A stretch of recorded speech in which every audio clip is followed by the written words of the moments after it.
That's right. Even at almost 10:30 p.m., always powered by coffee, each and every time. That is a mighty psycho promise. I know some of you people, you night owls, as the Little River Band would say. I was wondering why the hell is Psycho on at almost 10:30 p.m. on a Tuesday night? Well, because I can. That's why. That's why. But seriously, it's kind of my fault. Look, guys, sometimes I don't feel very well. Hey, you are. Hey, you're here too. And Brian, good to see you here. Seriously, I know some people are probably, I did not alert the VC Justice League today due to the time nature. Jen Hun, we're going to do a show tomorrow, but I'm going to put a link in a little bit if you want to come on, if you feel like it. I can understand if you don't want to. Sam, how you doing? I know I haven't seen Sam in a while, and George is here. I'm glad you guys are here. I was chilling at PB. You know what? I was there for 2 seconds because I had to take my kid to work. Well, thanks. I know. Like I said, it's yeah. Let me talk a little bit, and then if you feel, then I'll put the invite. Because yeah, I'd like you up here, because you're going to see. When I bring you up here, I'll explain everything as to half the reason why we're doing this show today. The heat is effing brutal. I will tell you this right now. I took a look. I know the next couple of. I didn't end up going to Loverboy Sammy Hagar because I'm not kidding. When I got out of work, 93 degrees. Okay? If it was 98 degrees, it would have turned into a boy band. See what I did there? Anyways, 93 with the heat index, it made it to over 100. And I had lawn. There is no way I'm sorry. When you get to be my age, sometimes if I was in my teens, 20s, and 30s, could have handled it no problem. Maybe even my early 40s. When you get to your mid 50s, you start almost getting, I don't want to say heat stroke. That's a bit dramatic, but kind of sick. So I pray to God, I'm not going to miss Alice Cooper in 3 weeks. Okay. My kid says he's willing to get me one of those things you put around your neck like a fan. Oh, God. See what I mean? And you're in Cali, though. I get it. I was too, basically. Just long enough to toss a request. They probably won't play. What was the request? I'm curious. I appreciate the 5 people. I had 7, but some of you disappeared. So, I had today off, and I had, oh, well. A glamorous life, it ain't much. Anyways, I like Sheila E., who always was, I think, in Prince's universe, to say the least. Don't you hate that shit when it's ear candy and you can't, so some of the ear candy that I've had for the last day or two, boot camps, I'm a victim because our friend Mello brought up, and hopefully maybe we're going to be getting the drummer at boot camp for a future interview. That would be really nice if you 80s MTVers remember that band. They were around for a little while, actually. But I had that. I had Calling All Occupants from Claw 2.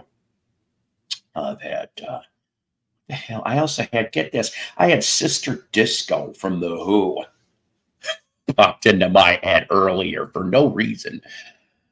Handy fan, literally everyone in Japan has one now. Because they're my handy fan. I never said I could sing. I'll see, now 2 of you left. It's because I sang Handy Fan, wasn't it? Sons of bitches. Anyways, I never said I could sing, even if I was in chorus for 2 years and I was a bass. There was only 4 of us in chorus for the bass. That's right. Goodbye, Sister Disco, and you trash lamps. I still say that, Campuchia.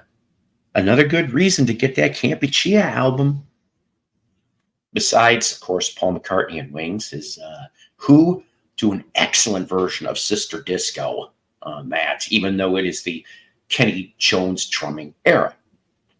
I personally don't mind Kenny Jones. There is some people that went off and said he was not a very good fit for The Who for those couple albums. I don't know. I'm a Faces fan. I liked Kenny's drumming. I don't know. Pete wanted him in. Roger wasn't too keen on him. I don't know if there ever was a reason for it. Mike, how you doing? Good to see you here. They do. They need to release Camp Chia. So I called this Midnight Confessions, even though I know it's only 10:30 p.m. Central Standard Time. I just wanted to make an easy title today. We'll go back to, I have some stuff for tomorrow's show. We'll do one even tomorrow, too. But I accidentally overslept. You see, by the time you get to my age, I'll be 57 a month from today, birthday donations are always welcome. I'll be saying that on and off for the next 30 days as everybody's like, shit. So, hey, it's not like I'm putting, do it. No. I put my alarm on it. I overextended my nap by 2 hours. I slept 4 hours. I wasn't feeling good. I really wasn't. And my stomach hasn't been good for days. Some of it is my eating, I'll admit that, but some of it I really don't know. I have a bad feeling after I go to the doctor on September 9/11, when I go on 9/11, they're going to maybe run some tests on me again. I had so many followers than you on my 4 consecutive live streams last week, 8 viewers. Well, keep doing them. And by the way, a sub to Brian here. He's stuck. You know what? Maybe some of you people knew I was on Rach's today for the first time in months. Why? Because I damn could. That's why. But we find out from, Alibi Rachel, that you, sir, have got a Japanese vinyl tag. Now, the closest thing you could get from me, Tyler, how you doing? We're here. I know it's late. We're here. Closest Japanese tag that I could do, of course, would be if there was any like Japan or Japanese culture or anything else like that in a title, where, of course, I could, the Vapors Turning Japanese. You've got The Sparks Come On to My House, which excellent cover. I love that whole album. That is my favorite Sparks album. I don't have too many, but in fact, I need to get an OG. I have a CD somewhere. Yes, Subdoom today. I thought I was all right. You know what? And that's the thing. Don't feel bad about that, hun, because I've discovered over the last few months people that I know dang well that I subbed. It said I didn't sub. I hate YouTube sometimes. They piss me off. Okay? If it's not you're unsubbed, like they unsub you, I think they unsub you for some reason. In different channels. It's when they also change your views numbers. I've seen them do it. I've caught them doing it. And I'm just sitting there going, But welcome anyways. So I know. Well, I guess it's so like I said, overextended my nap 4 hours. I had instead of 2, okay, because I wasn't feeling good. Then, and I bet you my buddy Scott from Capron is going to see this. I kind of look like a fool. This is my fault, not Scott's, my fault. He sent me a CD.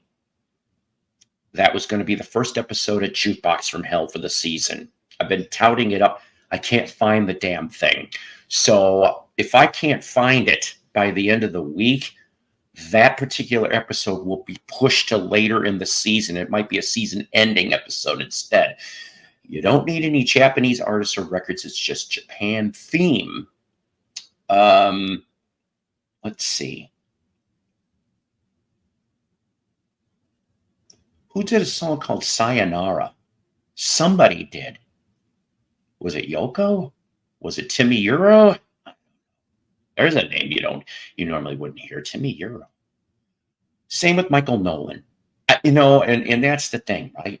I honestly, I know you people might be thinking I'm kissing ass. I really like Michael Nolan, okay? His opinions just about match mine, except for one. And I know Michael will probably be watching this later. I am not an extreme Guns N' Roses fan. I know he cannot stand them, and it is Axl's voice. When I heard it many, many moons ago, I too had the same opinion as you. But then my buddy said, just get the Appetite for Destruction album. This was brand new. And it grew on me.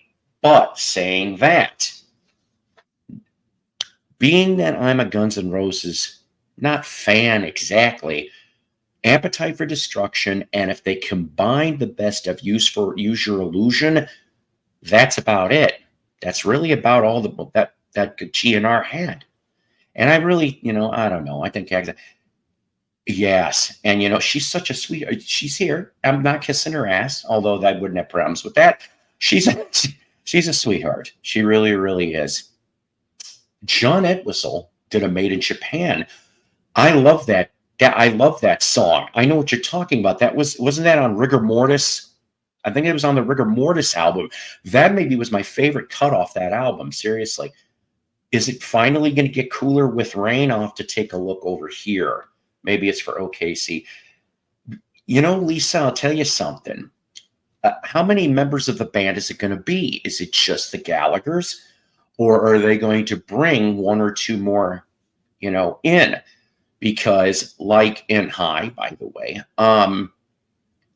I hope, oh boy, I hope that they don't pull Robinson Brothers Black Crows. Because if I remember correctly, unless I'm wrong, but initially when the Black Crows, the Robinsons were reuniting, it was just the Robinsons were carrying the name. So is this just going to be the Gallaghers? Too bad their long lost uncle wasn't alive. They could have him as an opening act smashing watermelons. Guess they could get Gallagher too. Hey, I wasn't even butt kissing. Here you are. I've been getting a lot of that lately. I think Axl Rose is. Yeah. Don't cry. And then there's some songs I cannot fucking stand, Michael. When November Rain, when that piano, I changed to the next damn channel. I can't. I hate November Rain. And we all know why. Axl and Aaron Everly, one of the Everly brothers' daughters. That all about that shit. Slash, great. I think he's a great guitarist. Slash is. Yes, always blame Axl. But I'll tell you, even though I liked Slash and his guitar player, Izzy is the underrated one here. Izzy Stradlin. Yep. Okay, just the Gallaghers and Knowles Hall. Is that how we're playing? See, and God, to me, fine. I'm glad the brothers are back. I'm going to tell you something, though. If this is just a grab the money and run tour, then I'm not going to be really happy about it. Yeah. Oh, is it just the UK? Maybe when they see how popular they are and how much money they're raking in, they will do a US tour next year. Or actually, when the hell is Oasis? Can somebody tell me when the timeline for the Oasis tour? Is it next year? Is it 2025? Because, we're almost at Labor Day weekend. The summer's almost over. Yeah. And here's the thing, right? Izzy was smart when they were trying to do the Guns N' Roses reunion, if you will, with just Slash and Duff coming on board, right? Izzy was actually invited, and he showed up for, I think it was a day or a day and a half for rehearsals when that initial germ was planted. And he was like, no, I'm out. And it was real strange many years ago when I cannot remember who, it was just South America. It was 4 shows. Whoever the guitar player was at the time couldn't do it. So somehow Axl called Izzy And Izzy's like, for 4 shows, sure. So South America got a bonus treat. My piano teacher, Eric Deutsch, is the new keyboard player for the Black Crows. Hey, super proud and happy for him. They came to Tokyo and were amazing. Wow. That is damn cool. I mean, I do love me some Black Crows. Don't get me wrong. But yes, David Gilmour's new album in a couple weeks. We'll talk about that. We'll probably touch more on that tomorrow. Next year for the tour. Okay. 2025. Yes. So, guys, I'll tell you something. I have brought up to friends and family and even some musician friends well, okay, maybe not friends exactly, but they're more than acquaintances. So what would that mean between acquaintances and friends about this show, about this, our little Psychoplatter universe, the people that are in it, the panel, the audience? We're gathering up steam, and I love it, and it's beautiful. And I also think, truthfully, I have to thank Michael Nolan and Julian from Metal Heaven. They shared parts or my whole last episode that we did for the show, right? On Saturday. That was a great show, by the way. And, but like I said before, this is my therapy, is coming here to the table. I come here to the table and offer all kinds of madcap hilarity. But you guys, I get warm. What do they call it? I get warm and fuzzies in my tum-tum. Who the hell said that? I remember seeing that in a Facebook comment. It made me laugh. It was supposed to be a slightly sarcastic, but it's kind of funny. Do I even bring this up? I know you 15 people out here aren't really going to give a shit about this, but it's not really a surprise, but I don't like me. I don't like me, myself. I've come to that realization, and I don't know what's causing it. I think this last year, mentally, has really kind of caused me inner pain, if you will. No, I'm not going to do anything stupid. I'm not going to go there. But I love doing these. And Psychoplatters is probably my highlight of my life right now. I'm being totally serious. I'm not fucking with any of you guys. Yes, I hope so. I hope so too. But there was a Facebook meme today that I saw, and it said something about the reunion we got, which was a picture of the Gallagher brothers, and the reunion we want, which was Roger Waters, Dave Gilmour. I don't think that's going to happen. What Linkin Park announcement? How are they? Is it still going to be that guy that got the guitar player? Is he going to be singing it? I don't know. I'll tell you this much. I love the first album. I do. After that, not so much. What's really funny is, remember how I've said sometimes that I've done love mixtapes? Well, I did not a hate mixtape, but like a goodbye mixtape. And I always would put One Step Closer from Linkin Park would be the end of the mixtape. Also, Bad Company's Running with the Pack would be in there, Never Looking Back. Yeah. Hey, Alvin, how you doing? Not a high bar. My friends roast his version of Money all the time. Do. Money. Yes, you started it. Now we gotta know.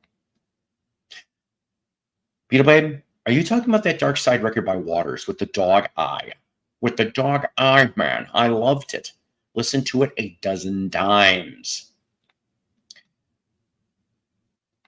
I think that's a common thing a lot of us struggle with. And I don't tell you guys this.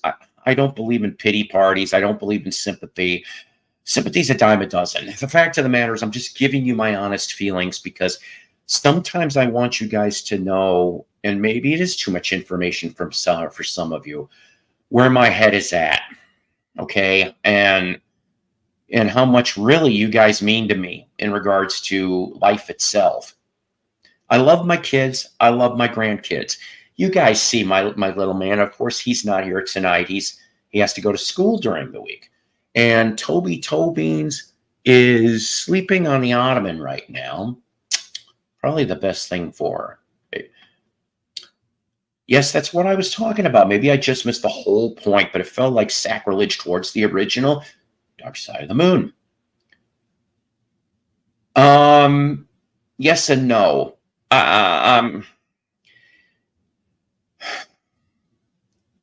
It's probably my fault. Okay. I don't get to see too many of my kids.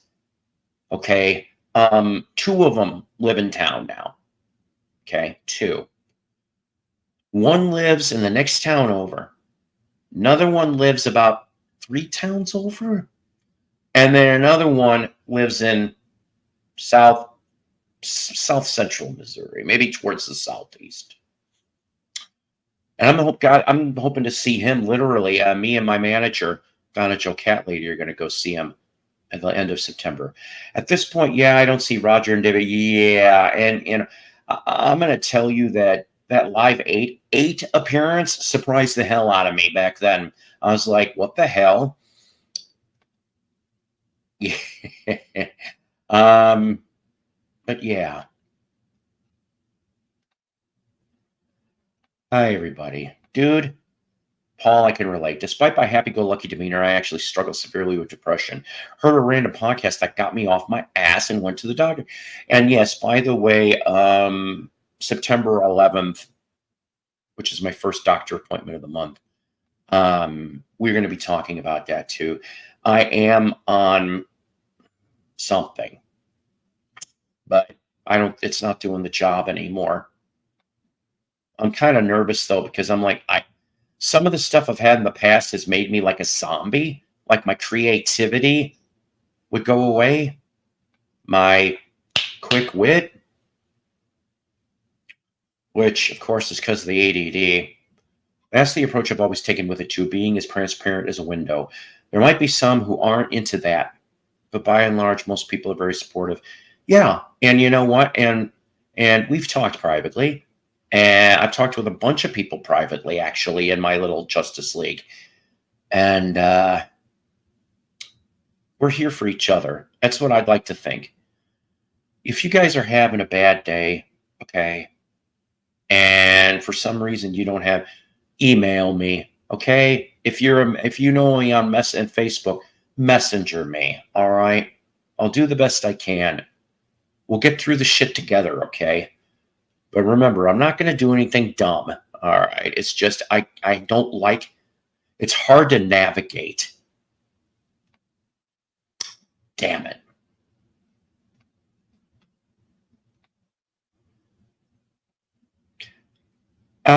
Yeah, like I said, I'll pop you on up here in a little bit. He says, "Subscribe me some." Well, see, that's the thing. I mean, I've taken what I've had now for year and a half, 2 years, right? And I don't have that set. I need to get the Live 8 and the Live 8 set. I don't know why I don't have them. I've never come up, because usually when I come across them, they're ridiculously. Exactly. We'll can do. Hey, no, you didn't tell me what you were going to do.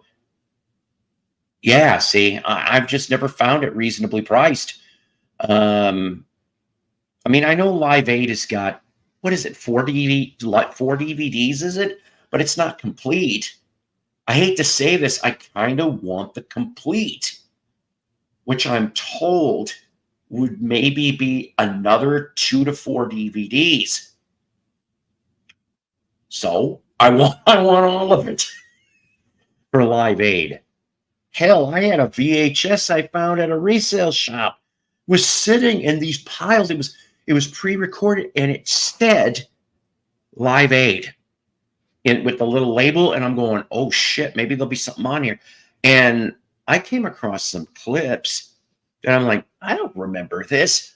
But of course, how long was that damn concert anyway? I don't, I mean, I know that unfortunately I was hurt. That's when I wrecked my bad leg the first time. My kneecap popped out. So I'm sitting there trying to, do therapy. But I was kind of a dumbass at 17. I do remember that I'm sitting in Dad's recliner because Dad was at work, and I had painkillers, and I drank 32-ounce it was 7-Eleven cups. I remember that. It was something, and it was 32-ounce cups, and it was half vodka, half 7-Up. That's what I was drinking during the whole damn thing. I was out of it. But, I found out, of course, I had somebody smack me later and go, surprised you didn't die. Well, it's not like I was really meaning to. See, and that's pretty clever, James. That's very, very clever back then, I always wanted a DVD recorder when those came out, but those were so damn expensive. Going to get extra money by selling. Oh, sure. Yeah. You know what? And here's what really pisses me off. I tried that trick. This will teach me for being honest.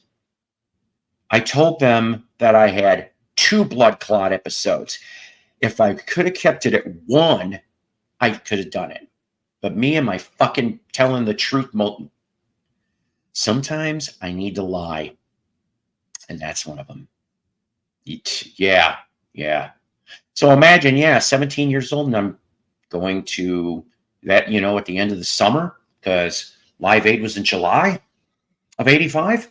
And around 1st of September, for a year, I would be at Concordia College studying to be a Lutheran minister. Look where that went.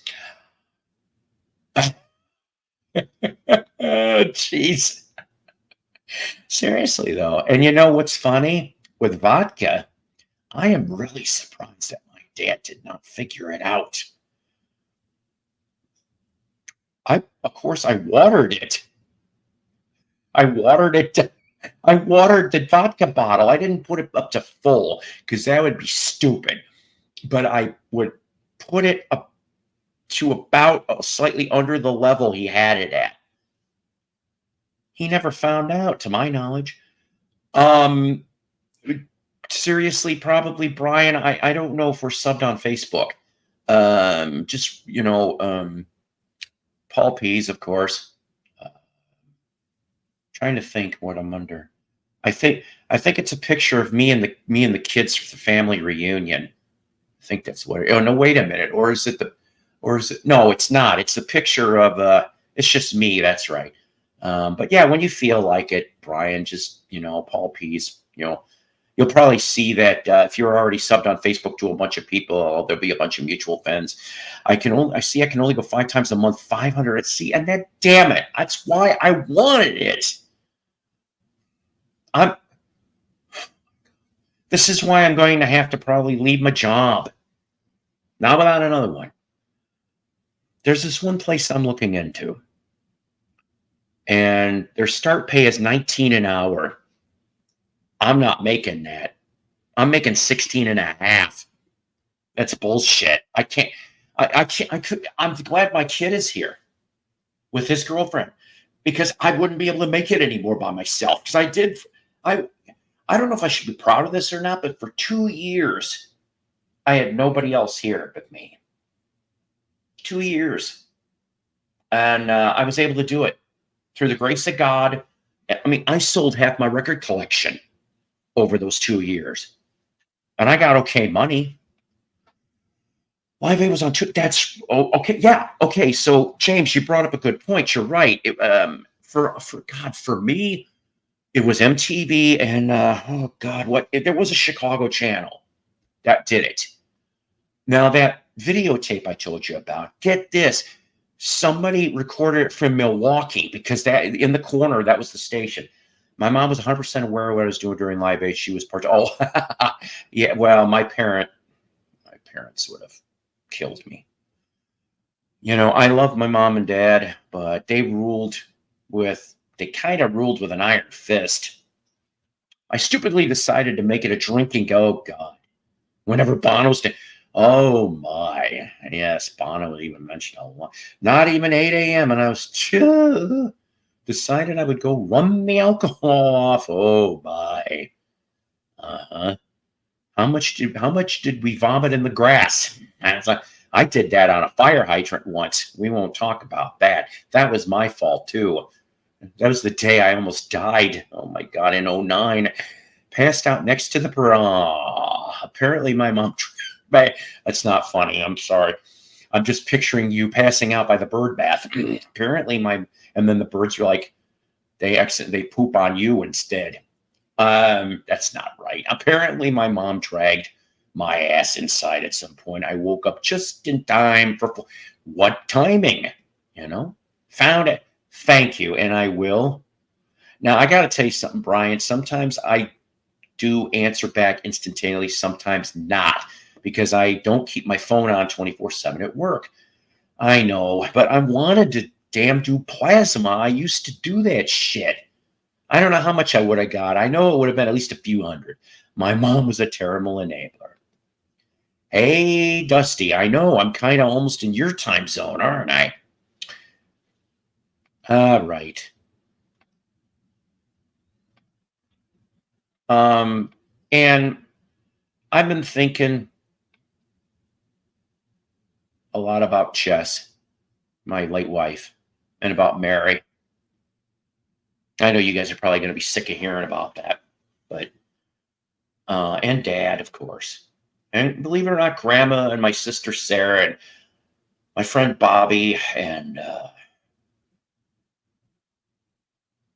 Kevin Beans, and all the people that have gone in the last 5-6 years. And I'm just sitting here and I'm like, what the hell? I'm needed. My kids need me. My grandkids, probably. I don't barely get to see any of them, but I mentioned to my kid that lives here, when I told him, I said, when I die, take the money that is, for your cut and go get a lawyer and get that cute little grandkid that you see, because he's fucking having it. God, I hate where he lives. Hello. Hello. Feel free to continue. I'm glad to see you so much. I really am. I'll tell you something, people. Not only is she just a beautiful and looker, but she really is a very loving and supportive person. And I really appreciate that. Don't need or even want any reply. Oh, you're going to get one. Could be interesting. Could be puns. Could be a bad video of some ear candy like Sheila E. Could be Daddy Drop. Going in my head, I'm like, enough. It could be Daddy Dewdrop. Don't you just love it? Excuse me, Paul. I'm in bed, Jeff. So. Ladies and gentlemen, Kilroy is here. I'm here. Yeah. only the people our age or up are going to get guys. that. Yeah. He's doing his impression of Richard Dolan. That's excellent. Excellent impression. Hair. Yeah. Of Richard Dolan. Mm-hmm. Poor Richard. James. He's texting me. No hate, Matt. In case he's no problem. None at all. Poor Richard. I've communicated with him. Every time, like I said, I alert the VC Justice League, and it's like my phone's got a charge or this and that, and I'm like, so let's see. Will that be the next GoFundMe? As Richard gets a decent laptop. Hey, I haven't had this gentleman on in a while. I miss you, Tyler. Damn it, I'm sorry. I really am. That's what it is. let's see here. Hang on a minute. Ba-da-ba-da, ba-da-ba-da, ba-da-ba-da. You know, Paul, if it wasn't for Joe Mayo, yourself, Rachel's Ghost, and Melody, and you know what? I'll tell you something. Certain, anyways, they are the ones that I seem to yes, they all, well, they maybe aren't perfect by any means, and neither am I, of course. But we all bring something different to the table. Beetle Babe brings a lot different to the table, especially her karaoke, which she will be singing Sheila E. in her next karaoke because it's gonna stay in there till you. It probably will. Is the saddest part. And then let's see. I'll have to request. Oh boy, "Sowing the Seeds of Love" by for Fears. You know what? My little grandson loves everyone wants to rule the world. He does this weird dance when he hears that thing. And I'm just like, and we tried Why playing. do I feel like I can picture that though? Yes, we tried playing him shout, shout, and he's like, I'm not going, really? I'm like, okay, fine. And I'm like, so I have to torture him with "Sowing the Seeds of Love," and he'll see if he'll even like it. Oh, we already got, sorry. I'm so behind. Perk him up, Jen. Perk him up. I hope I can. I'll try my best. Jen is going to do, well, I mentioned that's like the next thing I'm trying to work on learning to play on ukulele, but I might do it in a karaoke stream too, just because I'm really in love with that song right now. That's funny because I can't. Okay, I wish I was musically inclined. I tried for about a year and a half to play bass, and I did it very lousy. I had a band for a month. Aww. I have a great picture though of me in denim and leather from that era. I mean, we're talking mid 80s. I can get away with it. I gotta find the damn thing, but I do have just some stuff. I found all kinds of things here, and I'm like, because I was trying to look for, and I'll admit it, anybody that saw Rachel's Ghost today, I know some of you did, because I know you were in there.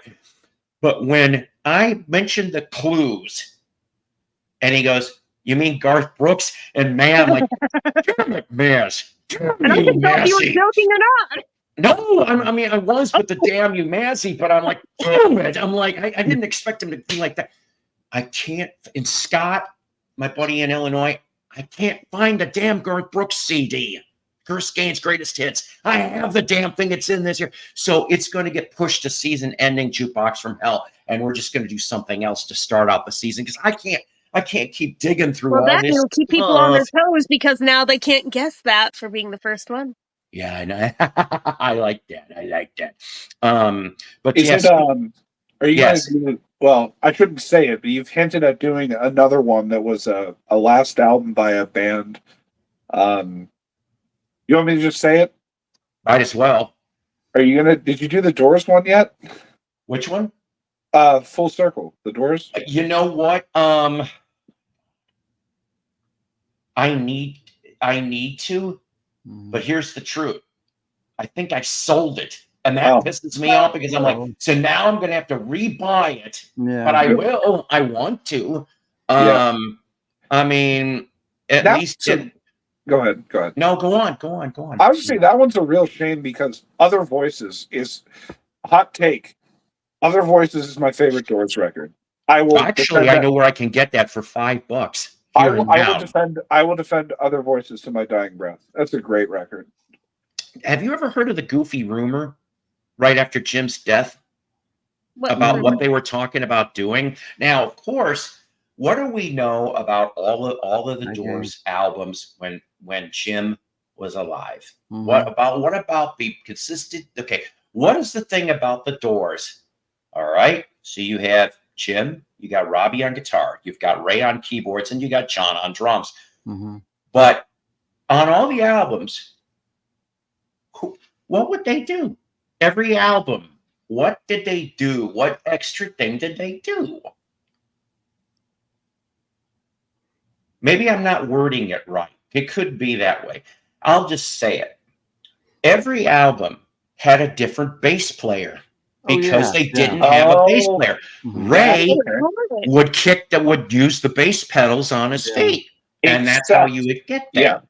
On the tours they did after Jim died, they took a bass player on the road. Other than that, they never did. Yeah.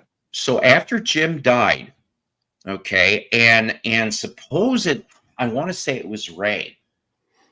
Ray said this in an interview. Don't ask me the source. I don't remember this. Sure. Ray calls some manager in England, and he's like, I really would like to speak to so-and-so. This is why. And he supposedly gets a phone call within the next 24 hours. And Ray goes off and says, Paul, I know you're not in the Beatles because they broke up. How would you like to be in this? No, really? And he said that, according to Ray. And I am just like, could you imagine? And be like, and imagine he's like, but I don't sing like Morrison. And he's like, you don't have to sing like Morrison. You just basically, and it would be a new chapter. And they would obviously, you know, because Ray was a competent singer. Yeah, he was. I feel like they could have carried on, but I think after Full Circle, it was more him than the other three that was just like, yeah, right, I'm done. Yeah, because what was it? I never heard the Butts Band stuff, Robbie and John. I never heard any of that, actually. So there's two Butts Bands albums, and each had a different lineup. Oh. I think I liked the first one more than the second one, but neither of them were particularly interesting. There's a song on the first one called Sweet Danger that I like a lot, but I think that's like the only track from either album that I remember. Ray's solo stuff, the Golden Scarab album is pretty good. I have he had a band after that called Night City. Right. I don't remember records. Mm-hmm. Yeah, I don't remember anything from that either. There wasn't really anything that memorable, but I did find, like, I think they made 2 albums, and I found one of them. Don't ask me which one. I think it was a dark cover, okay? And I was just like, I was expecting something, and I'm like, that's how I felt about it. There's a bunch of albums I have in my collection because of what they are, and that's one of them, because it's just not, you know. Yeah. So...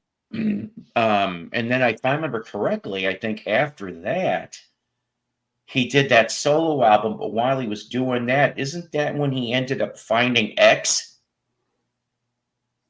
Like he produced an album or 2 for X, which I was just like, wow. I'm like, how the hell do you bump into? I'm like, so he was all over the place, obviously. And I just remember that when they tried to come back with the Doors logo, and how John was like,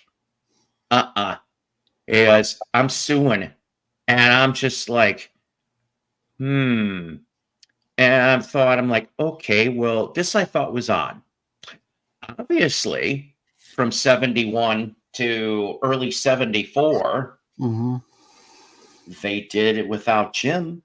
So what the hell is different but that you're going back out as the Doors, and you have Ian Astbury from the Cult, and I can't remember who else ended up joining that band too, but that's why they had to call themselves Doors of the 21st Century. And then it was like, and I'm just going, but yeah, I don't understand what happened.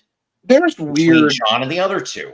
There's weird legalistic stuff like that, because like I remember reading a thing about how after the 3rd Buffalo Springfield album, Dewey Martin and I think Bruce Palmer put together new Buffalo Springfield. Right, I heard about that. And that went for a bit, and then they fired Dewey and became Blue Mountain Eagle. I have that album too. That one was awesome. That's one of them I'm looking for, because I've heard stuff off of that album, and it's pretty damn good. What's cool too is that I found out about it because I was reading that book about Craig Smith, the Matria Kali, the guy who wrote Salesman. Right. And he knew David Price, who was in that band, and David Price was a stand-in for Davy Jones. Right. That's so right. I think that was a cool. Kind of familiar. Yeah, I think that was on top of the story being crazy. The coolest thing about that book was everything was connected. Like everybody knew each other, and this person connected to this and that. And yeah, just I love that. When it's like, oh, this is related to that. Like what? Like finding something that's fascinating to me. And that's the reason. You know what, Tyler? Are you a voracious reader like I am? No, I'm trying to.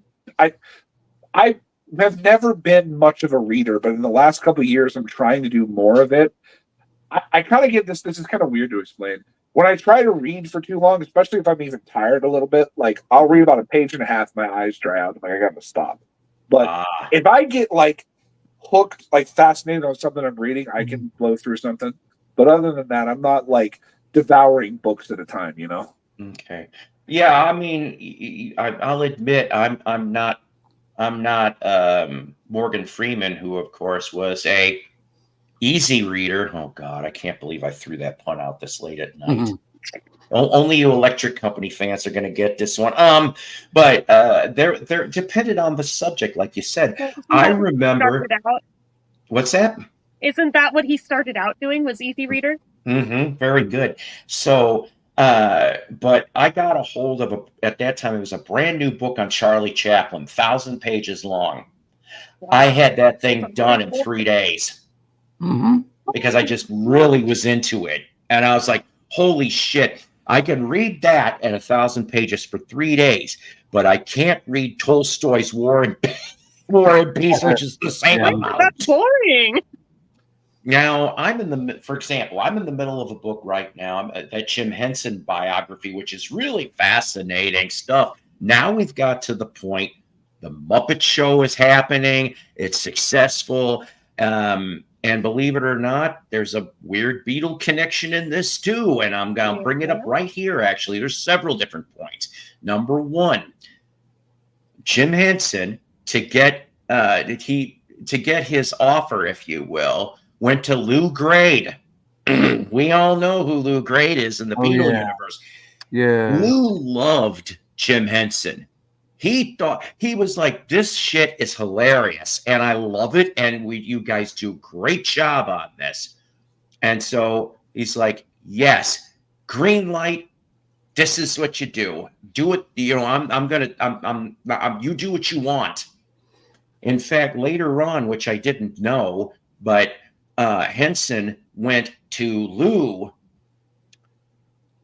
because he wanted to do the Muppet movie from 1977. But the problem was he really couldn't find any backers.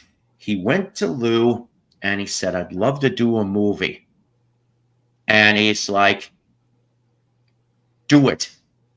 Do it. And he goes, but I didn't tell you the price tag, most likely. And it's like, $8 million. At that time, 1977, $8 million it cost to make that Muppet movie, which to me was shocking, okay? Because originally they said for that type of a movie, it would have been $1 to $2 million. But in this case, up to that point, because of all the technical and this and that, and $8 million, and Lou didn't bat an eye. He goes, go for it. He goes, send me all the itemized stuff. And I'm just like, holy shit. Now, the Beatles stuff I'm going to tell you about. So they would have these meetings. Henson, the staff, the writers, even the technicians for the show. He would go, give me your dream list of who you want to see on this show. And so everybody had different things. But Jim was like, and he's like, I know who I want.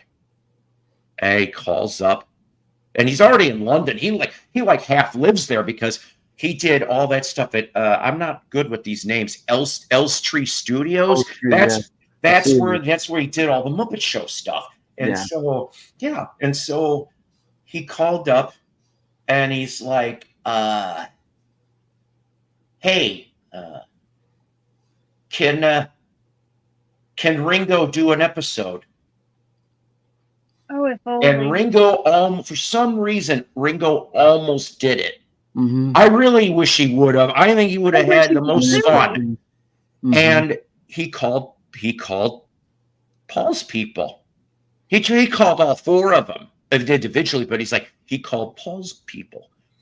And Paul was interested, supposedly, but it was so they said in the book, like a passing interest, which I don't quite know what that means. But he went off and opened his mouth and he says, well, me and the kids are big fans of the show. We support him all the way through. So, yeah, you guys could have had 2 separate Beatle episodes, and I think it would have been funny. I would have loved to have seen. Just, God, that could have been like the running gag. You know, they did 4 or 5 seasons. It's like you get a different Beatle for each season. Could have made a running gag on it and like some behind the scenes thing, but it really isn't because it's in front of the cameras. It's like the only Beatles reunion that would have happened had happened on the freaking Muppet Show. Yeah, like in disguise. That would have even been funnier too. Nobody would have known right away. They would have had like Muppet masks on or some shit, and it just would have been totally. Yeah. But if they had persuaded John to do a episode, they had a Muppet that goes you know, like somebody. My God. Oh God. But the thing, I mean, but that's the thing though. It's like the running gag, just like with SNL. When George came on the Thanksgiving episode with Paul Simon, and then you just see Lorne going off and going, well, no, George, it was for all 4 of you. Well, then it could be some type of inside joke that each season of the Muppet Show, there'd be some previous comment about the year before and be like, well, you know, Ringo did it last time. I don't care. I guess I'm not Ringo. And he's like, oh, and like Kermit or like Fozzie would say some rotten joke or some shit, or just something where like Sam the Eagle. I don't like. It's just something I can picture. Sam the Eagle, brought to you by the. Oh man! There was that Let It Be parody they did that was Letter B. Yeah. Oh God, Michael let the secret out. Kermit died in 1966. And a new frog took his place after winning a lookalike contest. It's a shame. You heard it first here, guys. I'm sorry to disillusion all of you. It's a shame that Keith Moon didn't do an episode. Based on him, so if they didn't really need Mooney, they already had Mooney as that would be perfect. Like, because imagine having mimicking each other. Yeah. Oh my God! Because that reminds me, because him and Animal. Yeah. Because you mentioned SNL. Now, granted, I've not seen a lot of either, but I'm just remembering this. Have you seen that SNL clip where like the one guy is trying to act like Joe Cocker, and Joe Cocker actually comes out and they're doing like John Belushi. Yes, he showed up, and the backing band for that episode was it was a jam band. They actually cut a couple albums called Stuff, and it was more jazz fusiony type stuff. Okay, but so Stuff was the musical host that night. Well, John in his Joe Cocker outfit starts going into the song and then shows up in the middle of it and he's like, do well. I'm like, oh shit. I said, this is too funny. And I'm like, they almost not mimicking each other, but I just thought I thought that was hilarious. Yeah. And the thing is, I don't like, why did Cocker act like that in real life? What was the deal? Was it the drugs? Was he borderline epileptic? What the hell? Why was he like that in the 70s? I don't know, man. He was probably just feeling the vibe, and it just meant to twist his body in uncomfortable positions. If there's any Joe Cocker fans in the audience that can explain this for me, please do, because I really don't know that. That is the never-ending question. Okay, maybe it's not the never-ending question. Let me see. What I want to do is I'm going to show a couple things. Now, I know you're like, well, what the hell? I went through the spare closet. Oh. Yes, that's right. Psycho, for about 5 minutes, was in the closet. You could take what you will about that. I don't give a shit. So I found all kinds of weird little things and treasures and stuff like that. And some of this stuff you guys have seen and some of you haven't. I've got just different things. So I have this little puppy. Oh, okay. Yes, this I've is got the not. LP for that. This is the last legitimate. This is a legitimate. This is Sony, early 90s. Yeah. They put the 2 volumes out. It's pretty bare bones on this. In fact, if I remember correctly, yeah, it is just an explanation on here. No pictures. All explanation. Yeah. About the Star Club tapes. And what happened was this caused another lawsuit. Gee, no surprise. This one was 91. This came out, all right? I found this at a Goodwill for $2 about over a year and a half ago. And I'm like, holy shit, because I knew about the story about these things, about the Sony release, okay, of these. They did not have permission to do this, it turned out. Sony only had these on the market for 6 months before there was a cease and desist order slapped on him, on these guys by Apple. They had to go to court. George was on the stand for one day, part of a day, and he's explaining this whole story, which we, of course, as Beatle fans know how the tapes were found and this and that. And he's like, look, he goes, back in 73, I was offered a copy of the tapes by the one that started the funding for Ling-a-Song in 77. It was that dude. I cannot remember his name. I'm sorry.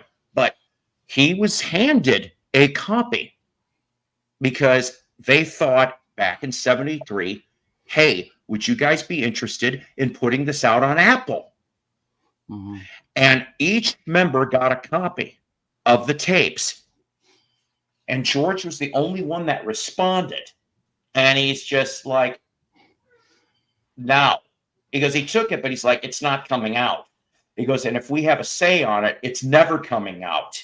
Because in 73, of course it sounded like shit in 73. I mean, you guys, everybody knows the basis on how that was recorded. And so, yeah. But Peter Jackson, I was about to say, is taking a stab. Now, Peter, I know you're not going to watch this damn show. I wish you would. You do the best you can, because you sure did pretty damn good in the Get Back stuff. And yes, so I bet you next year we will have a legit, and I get so confused about what was really there, because like the US and the Europe pressings were different at the time in 77, 78. It's like, just put this shit all in one complete package, and maybe they could do bonus tracks, like stuff we've never heard. All right. I found this too. Oh. Huh? No, I'm sorry. There was one little interesting tidbit I'd heard when I think it was like an interview talking about where he mentioned he wanted to do the Star Club tapes. He had mentioned that there was a recording of the Beatles playing, I don't know if it was at the Cavern, but with Pete Best on drums. And Paul had bought it, and he's basically locked it away. So we're just never going to hear it. I'm like, how cool would that be? Oh. You know? But do you think after Paul's gone that we might get stuff like that, or do you think his kids will hold up like the embargo on it? I don't know. Apple has got so much stuff. We have talked about several times over the at least year plus. Apple does have the Hong Kong 64 tapes with Jimmy Nicol. Oh, dude. And I am like... I'll be fair. In the case of Jimmy Nicol, I wouldn't want to be the person who had to track him down to give him the royalties. Good luck finding him. Well, supposedly somebody does know where he's at. They're just keeping it quiet. Now, I mean, it couldn't be really that hard to figure out in a business sense where the hell he's at. Yeah. But could you imagine, though, he'd be, you're sitting there like Pete Best for the anthology, and just one day, like maybe, remember I told you guys about that they need to re-release Anthology and slap a 4th volume. And they could stick that as part of it. Maybe they don't have to do the whole damn Hong Kong show. Give us a couple cuts. And Jimmy Nicol gets a check for like 6 figures. And he's like, what the hell? And he finds out why. And I mean, he's like, I only was in the Beatles for 2 weeks. I did a job. And now here I am. Because, I mean, Pete Best, he got what, 2 mil? I heard 2 million is what he got for his chair. Well, he was too bad. Definitely, there were more tracks with Pete. Did he really? Because I have not heard. The last thing I heard. Sorry, I didn't mean to stomp on you, Jen. The last thing I heard was he was still around. Now I don't know. I could be wrong. I don't have a source in front of me. But he's still alive. So you Macca fans will like this. This was made in Holland. I bought this at the same time as the Star Club. It is Paul McCartney, Biker Like an Icon CD single. Oh, yeah, from Made in Holland.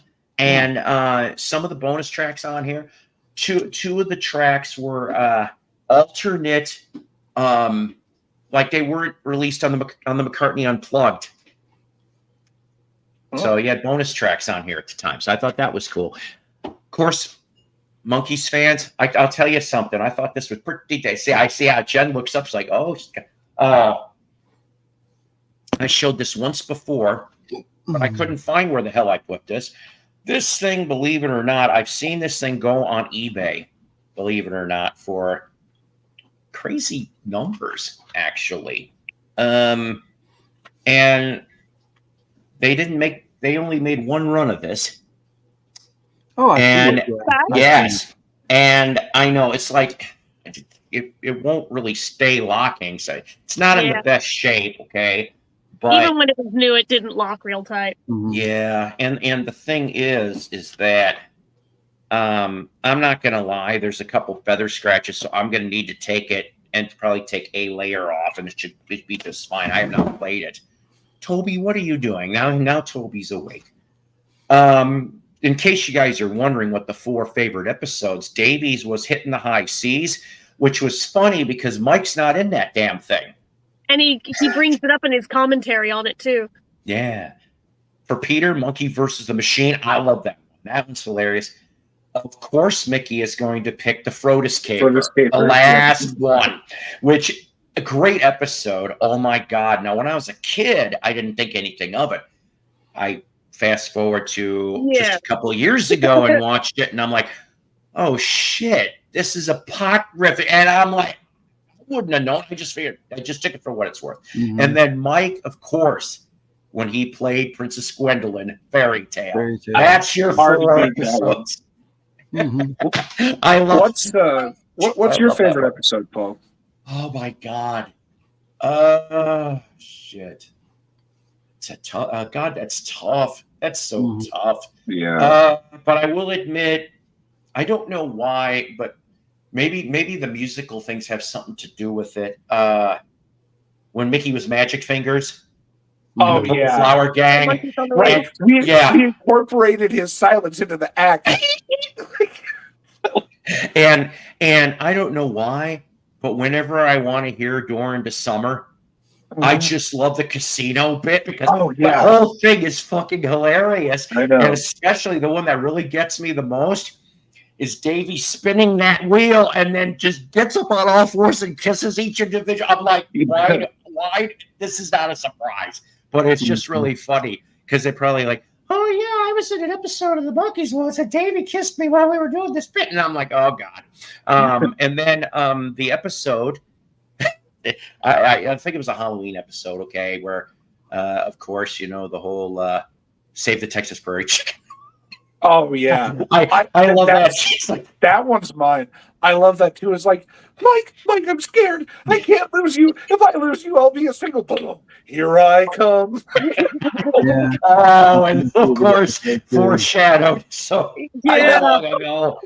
As they dropped one by one, I was like, oh God, I wonder if that's going to come to pass. And that ended up actually literally being how it played out. I was like, oh, that's eerie. Hold on. Is this the Beatles All that of them? vanished book? I gotta get Yeah, that. Jimmy Nickel. Does Dowie? Excuse me a minute. I wouldn't think so. Ow, that one hurt. Does Joey Milan get all the Badfinger royalties? No, he actually doesn't. The estates of the other three get their share. And then speaking of Joey, that's funny you bring up Joey. Hang on. I feel so bad because, well, hang on. Actually, I'm going to show you guys two things Badfinger related. Okay. Oh, Sorry, hang on. I have a whole friggin' stack. I just said, you know what? Maybe I'll show this stuff. Where did I put all this? Oh, here we go. All right. Man, what a mess.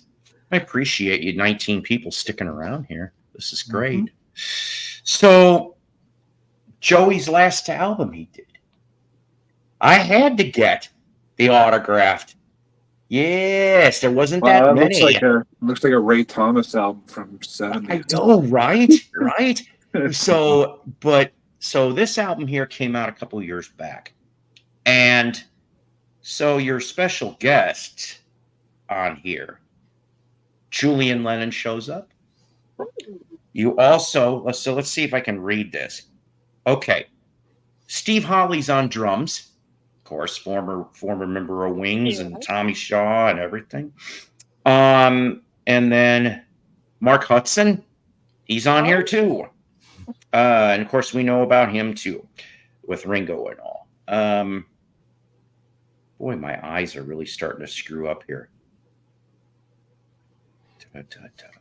Come on. Yeah, Mark's all over this damn thing. Okay, additional musicians. We've got, Julian, like I said. Mark Hudson does some singing on this also. Julian's on another one, and Mark's on another one. That's cool. Oh my God, I'm having my reading glasses got broken. But here's the thing. Mickey's on this album. No, really? Yeah, he is on. Oh, here's a nice picture of Joey too. He is on the song Shine. He sings background. Cool. So another little monkey related thing. And then see, everybody's in their universes, aren't they? And then I don't know where my other one is, but I said quite some time ago that one of the things that I really wanted for Record Store Day, and of course they only had one copy, the damn thing sold real quick, was Badfinger's So Fine, the complete Warner Brothers sessions, which they weren't really complete, of course, because Head First wasn't on there, but they had 2 bonus tracks, which were never released at that time frame. Well, then there was a sale. A couple of years later, Real Gone Music put out both CDs. And so I have the expanded edition of both. I don't know where my other one is, but the bonus tracks are on here too. And so here's a nice picture of a Japanese 45. I love Badfinger. I always will. I remember when that release came out, the record store I go to for Record Store Day, I asked them about it, and they said they didn't even contact us. They didn't even send it to us. I'm like, wow. Wait a minute, what happened? I'm sorry. No, that's okay. I was just saying, I remember when that Badfinger LP was on the list for Record Store Day. Yeah. I asked the guys at the shop I go to, and they were like, not only did we not get it, but Warner Brothers didn't even say anything to us at all. They just ignored us. We've been customers with them for years, and they just didn't even say a thing. I'm like, wow. What a crock of shit. Another Goodwill find. Nepworth. Yeah, look at this. Yeah. You got everybody on this day. Well, not everybody. I wish it was I think Nepworth did a very big box set at one point or another with all their stuff. But, Paul's on here. Don't ask me to try to figure out what tunes, because I can't even read. It's like the background is not that good. And if Darren was watching, Genesis is on here too. I hope Darren's all right. I keep him in the know. Let's see. Let me show you a couple photos here I found in a box. So 2010, I went to a Comic-Con, and boy, did I have some fun. I wish I would have had more fun with these two. These are two of the Suicide Girls. Mm-hmm. If you guys know who I'm talking about, there's a whole bunch. And I'm telling you, as you could see, I'm just like, for 2 seconds, I felt like, I don't know, a king, a pimp, God knows. You wrestling people, you're going to like this one. My friend Scott, he's the one that took the picture. We couldn't afford a lot for photos at this convention. We just couldn't. So each one of us took turns trying to do side shots with the person we were with. And so, like, for example, for Scott, John Schneider from Dukes of Hazzard, but I did a nice side shot for him, you know. Sick Rick, the other friend of ours, some scream queen, God knows. She also was like a Playboy or Penthouse model, I don't know, but we did a side shot for her. So one of the ones that I got, 2010 now, Mr. Mick Foley. Look at me just entranced in the story that he's trying to tell. And Mick, very cool dude. Very cool dude. Let's see. Also, you baseball fans are going to like this, especially if you're a Cardinals fan. I'm not. I'm a Cubs fan. But when you recognize legends, you have to meet them. And when I worked, oh, God, I look so young in this damn thing. When I worked for Walmart, the first store one, okay, which really is not, it's like its third location, because the first original one got smushed by that tornado. I'm not kidding you. I can't believe they didn't make it a landmark. Anyways, so we have me and Hall of Famer Ozzie Smith, the Wizard of Oz himself. Very cool dude. I have a baseball signed by him somewhere, but look at that young bastard right next to him in an Arkansas Razorback. I mean, I used to look okay decent, right? And then we tried. This was the best we could do. Like there's a back shot, like with me and Mickey. We tried, and Mickey right here. You couldn't tell, but shortly before, that little wooden thing there, like that beam, so that fell down and almost hit Mickey and Richard Roundtree shaft. So Mickey and the shaft almost were going to get it, and I was one of the people that caught it. I think I can't remember who else did too. So I thought that was kind of neat. Let's see. Oh, of course, everybody. Mason. Hey, Mason, if you're watching this, look what I got. I just found a copy of that within the last month. Yeah, hang on to it. Don't get rid of it, because this is collectible. I can't believe I got that. Because you know what, guys? For you historians of the Psycho Platter Show, this was episode 1, by the way, of Jukebox from Hell. This was my first episode. Was on this album. What were you saying, Tyler? I'm sorry. I was going to say that is a prime contender for Jukebox from Hell, but you're just saying you did it. My bad. It's okay, because this album here, not only did it suck, but it took down the record label and made them bankrupt. Isn't that hilarious? I think it's hilarious. I remember when I first found out about it, I read up on the wiki, and it literally says that they used a primitive version of Apple Pro Tools to record it. And I'm like, this is literally giving me radiation poisoning. Just reading this. I'm sorry. Charles, that is like on my want list. I want that so bad. What was it? Oh, the Monkees. Complete Blu-ray set is a fantastic release. The shows look amazing. You should get Head 33 1/3 and 2.5 hours bonus material. Ladies and gentlemen, hint, hint, my birthday is in 30 days. As everybody's like, so fucking what, Psycho? You're not getting it, son of a bitch. Hey, if you can't get if you don't try. That's all I'm gonna say.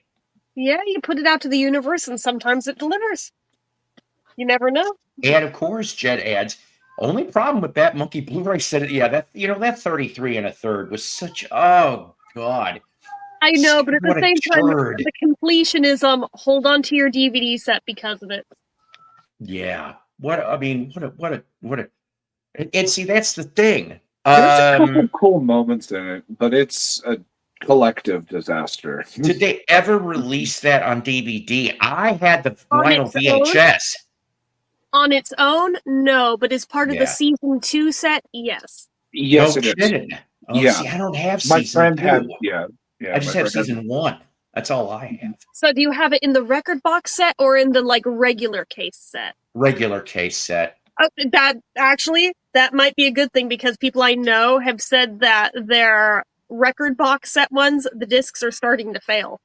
Ew. Uh-oh. Oh, no. Yeah, I know. Thankfully, knockwood, mine haven't, but I mean, I'm so extra. I literally have both seasons in both sets, well, plus the Blu-ray because I'm just apparently I have more money than common sense, evidently. So Speaking of the Monkees, Tim Buckley. That's right. Yep. Our last little guy, the finishing moments is Tim Buckley, and then goes right to the. Now, these are good. These are really good, and I think though that like this one here, the Happy Sad album. All right, you get Cherry Yester and Zalyanovsky from the Spoonful. They co-produced this album. It's pretty damn good. And then of course the Doors producer Paul Rothchild and Jack Holzman tackles this one. So that I thought was cool. Now here's another Monkee related. I won a contest one time. From what number is this, Chip? 7A. And they had 3 people won.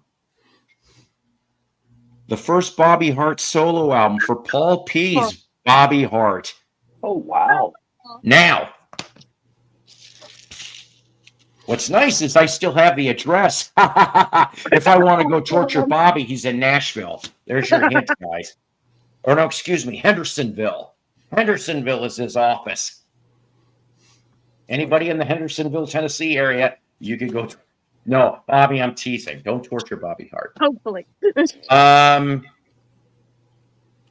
I don't know. I thought this was really neat, but I really need to get the one with the DVD. Yes. There's a CD DVD set, but I found these are I found for $1 a piece. I can't screw this up. I can't. I have the one with the DVD. It's great. I've brought this up before. This is actually a very cool album. Jim Horn, session of horn. How convenient! A horn session player for many, many years. If you 70s, 80s, 90s, you've got several members of the Wilburys.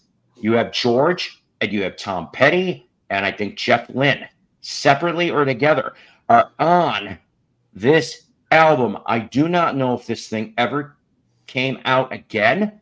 And due to that, it's from 1990 or 91, which I can't read. I don't think it was ever put on vinyl unless it was maybe from Europe.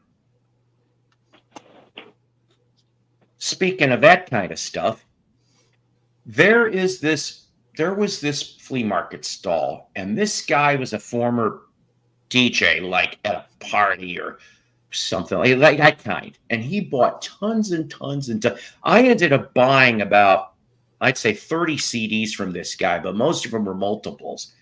So I have Sticks and Stones, the Sue Record Stories from the UK, some really tasty 60s soul and R&B. Too bad Peter didn't get his guest on the show. I know, right? Oh, it would have, who's Peter Server? I'm an idiot. But Janice, could you imagine if Janice popped on that damn show? Or like even Mama Cass or anything like that? That would have been interesting to say the least. Pete Seeger would have been. Was he still kind of, well, no, I guess he wasn't blacklisted anymore, right? Davey had Charlie Smalls. Dozens had Bucket. I don't understand. I'm an idiot. And Nesmith had Zappa. One of the coolest fucking. I still think that's great. Amazed you have Tim Buckley. Yeah, very great musician. And it's just too bad. He went and his kid went, and I'm just like, damn it. That's one of those things. And I'm sorry. I wonder if certain things are genetic. It's like your dad went and then you feel like you had to do the sets. Like there's some, I am not making fun of things. I'm making an observation. I'm like, it just seems that way sometimes. Here's another one that I picked up. A lot of these, like I said, were Goodwill finds, but I never saw this one. This is from the late 90s, the best of Ravi Shankar, Bridges. George is on several of these tracks, and at that time it was new material. So we're talking late 90s here, okay? So I think this is pretty cool. No, I have not listened to it. I'm sorry. I just almost don't have time in the world. One of the better, in my opinion, collaborations. I really wish that Paul would have done more with this guy. I mean, the stuff that he does on this album is really good stuff. And I loved Elvis Costello in the 70s, but this was probably the last album that I bought brand new at the time anyway, in 87. Of course, my Brave Face for Paul McCartney's side, and Veronica, which I always used to change it to Moronica, which was funnier to me anyway. Moronica. For you Chicago area band, lovers of music, this one here is kind of a half tough one to find it. These were demos for a band called Holland from the mid 80s. They only cut one album on Atlantic Records, but boy, the talent that you had in this band. Tom Holland was in the Bees. All right. And Mike Baccio, otherwise known as Michelangelo, who would end up guitarist extraordinaire. If you remember the band Nitro with Jim Gillette, Mike was the one with the four-neck guitar. I think he was trying to outdo Rick at the time, but he was more. If you've never seen Nitro, go check it out. And then lastly, I got to respect the girl groups, 60s girl groups. This is another UK comp. With anybody imaginable, the Blossoms, 3 Degrees Royalettes, Apollo, Chiffons, Dolls, the Cookies, Sugar Spice Pearls, the Honeys, Brian Wilson stuff, and the Revlons. Oh. And let's see. I brought this up to Dave. Where is it? Okay. I brought this up to Double D, Jen. Yeah. So I found the envelope. See if I can, without making a mess. This was many, many years ago.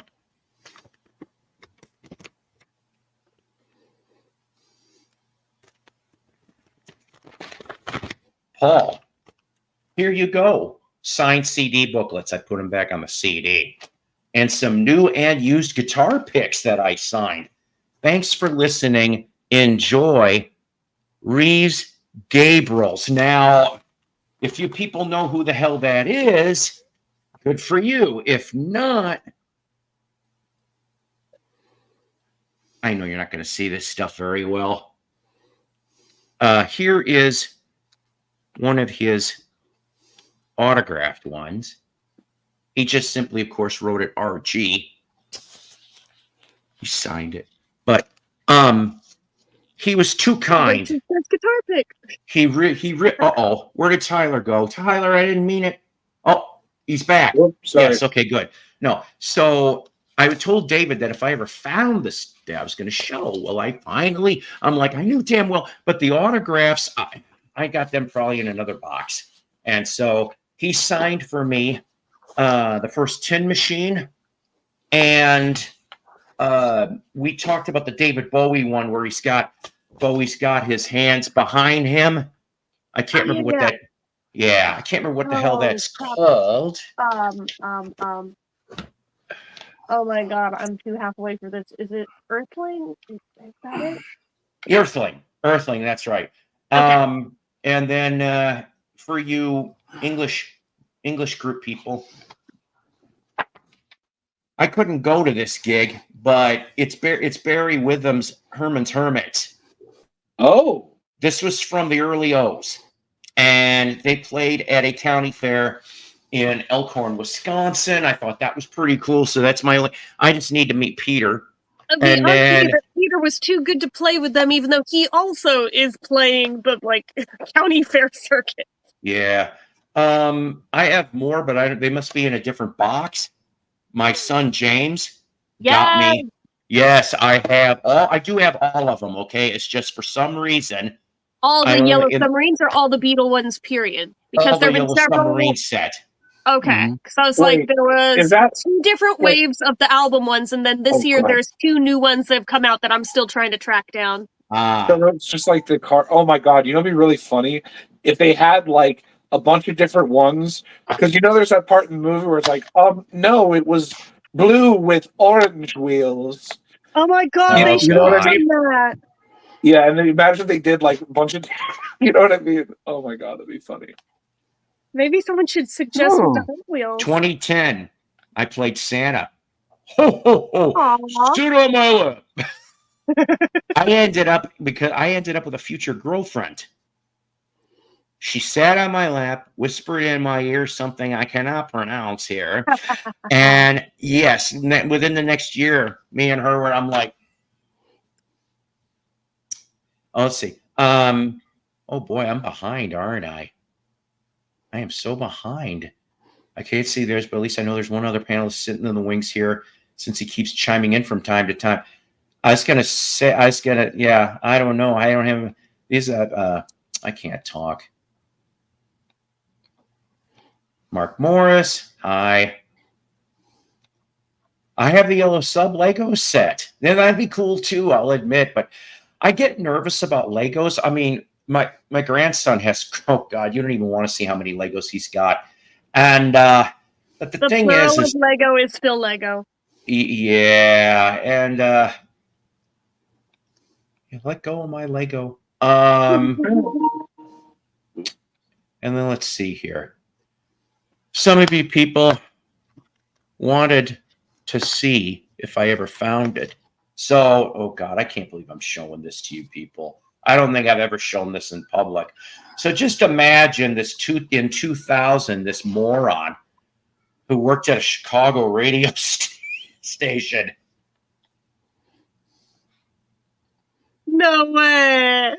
I told you people I worked for radio in Chicago. I believe that part, but just like the photo, I'm like, whoa. Look at this, guys. It's pathetic. I'm like, I'm ashamed, but you had to have this to get into the building, get it out. And I'm like, I think you got better with age. So this is almost 25 years ago. Dude, you improved with age. Well, thank you. I sometimes wonder about myself anyway. Let's see. My backstage Eddie money. Because I worked that gig. I have the Night Ranger one somewhere. And then I can't wait. I said I was hoping to find this. What year was that when you worked that Eddie Money gig, out of curiosity? 2004. Okay. So way past the point that the person I knew who was involved with him was involved with him. Because he was working for him in the 80s. Unfortunately, he lied to me and told me that he was in the band at that point just to get in my pants. I found out later his whole claim of, I played with Eddie Money went about as far as, maybe in a hotel room somewhere. He was his personal assistant. I'm like, I hate you so much. I never would have even made out with you if I'd done that. You little groupie. Anyways. Yeah, I know. I can't talk. I can't talk. I remember I hit up Susan Cowsill, and I also hit what? Yes, I did in Branson. When the Cowsills came through here, I've got. Let me see if I can show this. Sorry, guys, for a second. So I don't know if you could see. It's kind of dog-eared, but when I saw the Cowsills in July 27th through August 8th at the RFD Theater in Branson, I don't know if you guys saw that there, but yeah, and so I met them. They all four of them, the four surviving ones, and I went off and I kind of whispered in Susan's ear, and I said, "Look, I know you're going to think I'm a creeper." I said, "And you don't have to show up by yourself. You could bring others if you want." I said, "But we're across the street, me and my kid."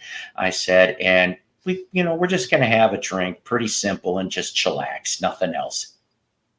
Well, she didn't say no, but she didn't say yes either. You want a three-way with your kid and her. What's that?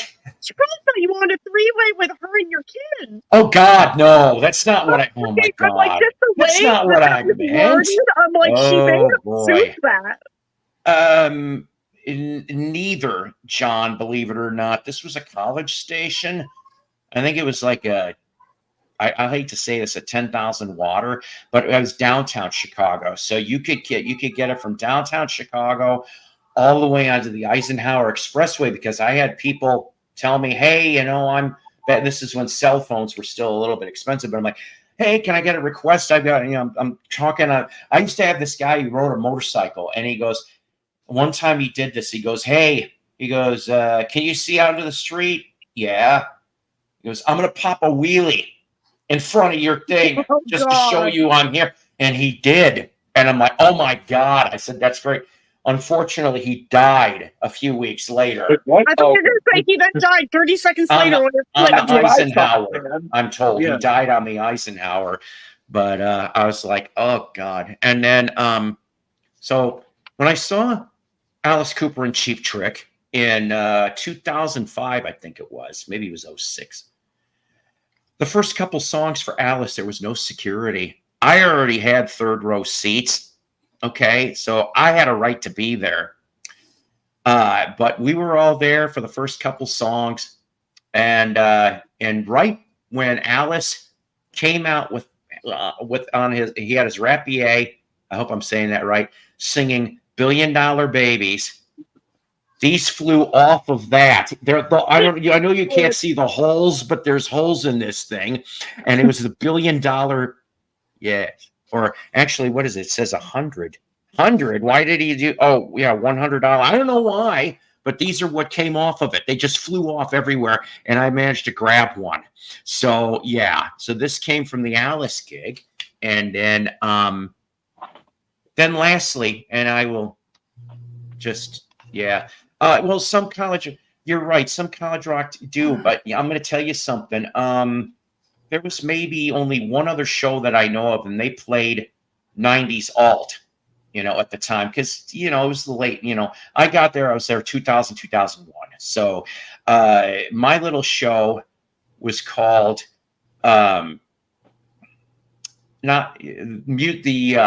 Musical History Tour. That was what my show was called back, and I was a psycho DJ. That's what I was back then. And then I found something, and I don't have a cassette player. I need to find somebody that does, because I need to find out who this is. To Paul, from me to you, with a heart, and I don't know. Is this Jessica? Is because there's only two people I could think of that would have done this. It either would have been Jessica or it would have been Mary. And I'm just sitting here and I'm going, which one did this? And so now I have to find a cassette player to find out that mystery. And I appreciate all you people putting up with my nonsense. We have more, but that's going to be for tomorrow, because I found a lot of hard rock, heavy metal stuff, and that will be on tomorrow's show. Okay. But Cool. But yeah, so how is everybody else been in their lives lately? Yes, actually, James, I do, and I saved a few scoped shows. They call it, where they trim them. You know, it's mostly the DJ and some commercials.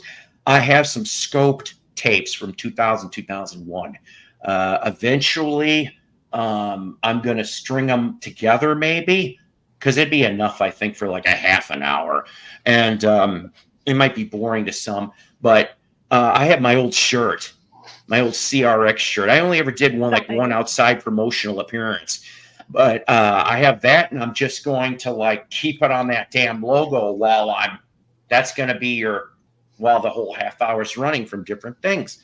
Then you guys can hear this nerdy guy from almost 25 years ago and what I sounded like. Yeah. Oh, man. Oh, yeah.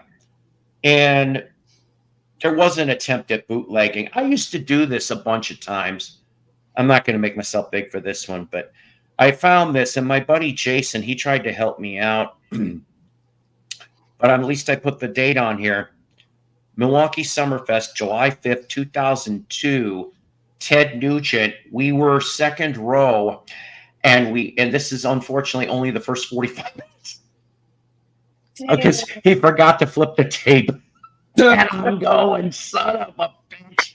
He did the same thing the next night. I mean, it's not quite the same, but almost as bad. I thought I was so freaking well prepped. One of the times I saw live when I had basically front row seats and everything, I smuggled in not 1, not 2, not 3, not 4, not 5, 6 different fucking cameras. Damn. However, what did I not think to check before? The batteries. So even with all those damn cameras, I got a total of about 3 songs filmed. Oh, it's better. It's better. Oh, maybe I should not be surprised.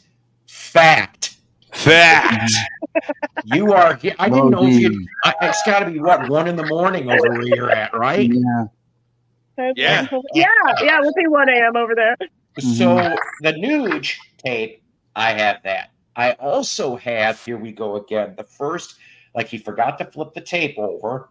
So what did I say? This was July 5th. Okay, so July 6th at the Milwaukee Summerfest, he saw Judas Priest with Ripper Owens. Yeah. I saw that. Okay. And I like Ripper, okay? He ended up in Iced Earth. He's in KK's Priest. I always liked Ripper. So... yeah, I have the first 45 minutes of 2002 Judas Priest with Ripper.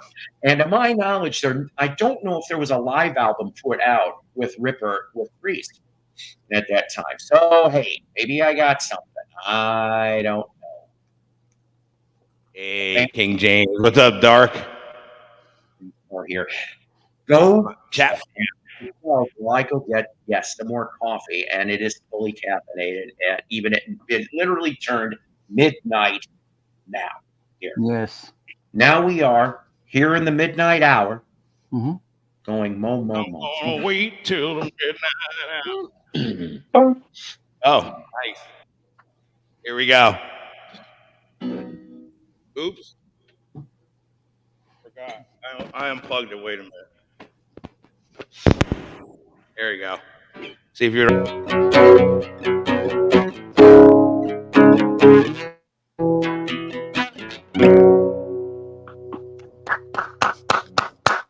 My favorite Badfinger song.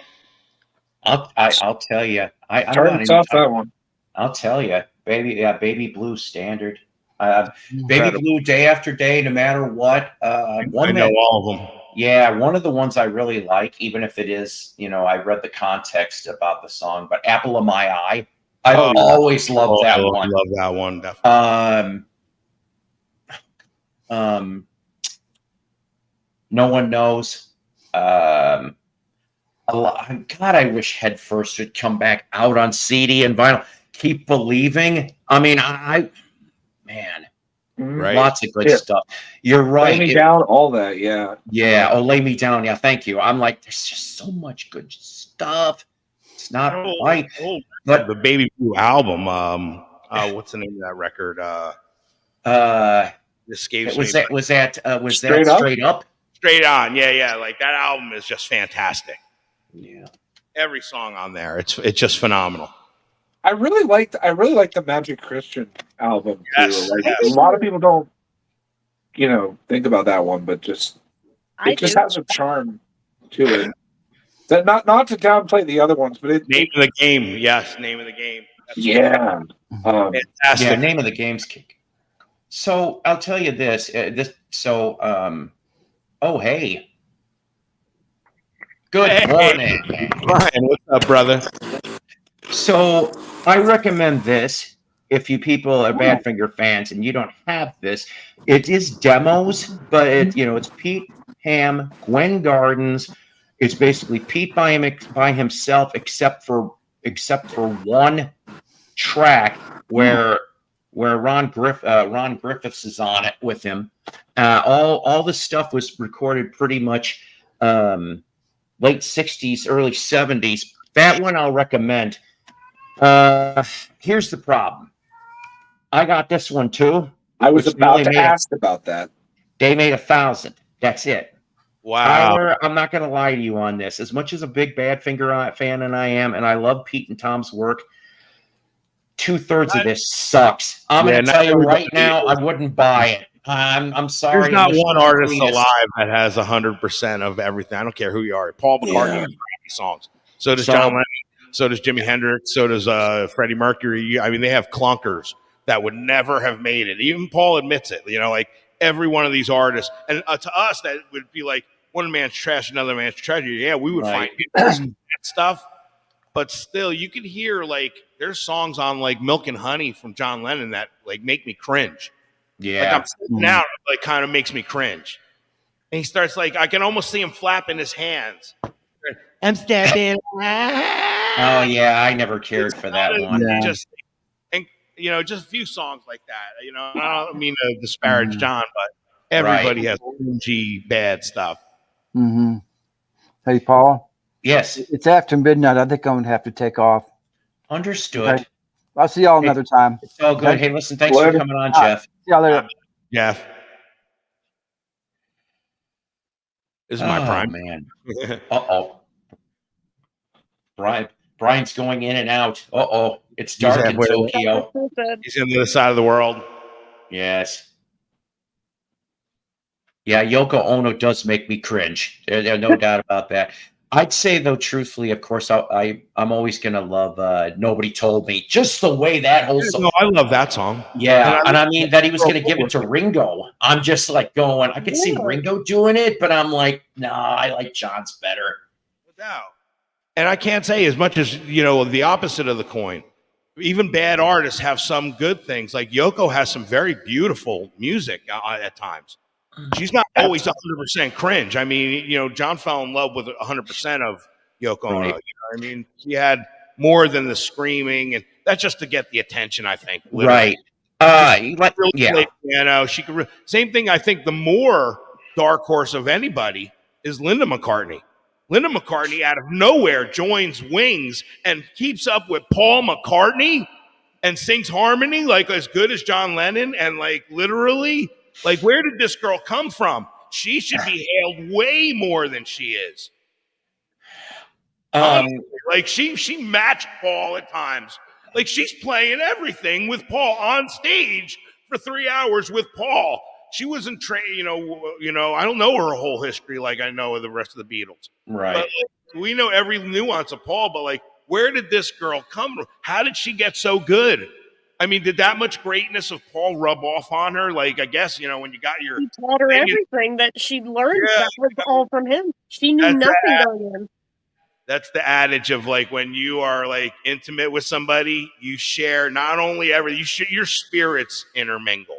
Your soul. Just remember that. When you have, with somebody, your spirit is intertwining with their spirit. So maybe some of Paul's greatness literally came off into Linda because... I'm just amazed by her.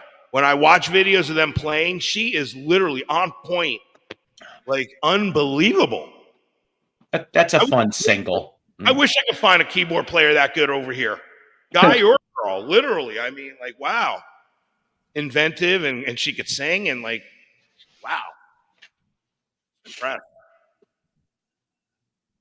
And this Linda McCartney moment was brought to you by or not brought to you by Sour Stripe Gum.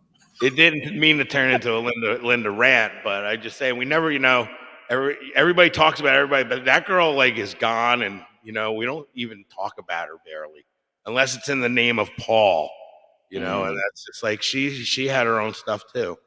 That almost sounds religious. In the name of Paul. Right. Amen.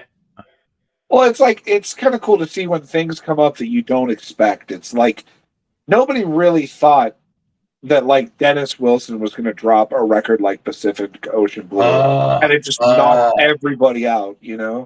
Right. Yes, I need to get a OG of that, but like I said, the last one I found was like $50. That was at the record show. I don't know if that was worth it or not.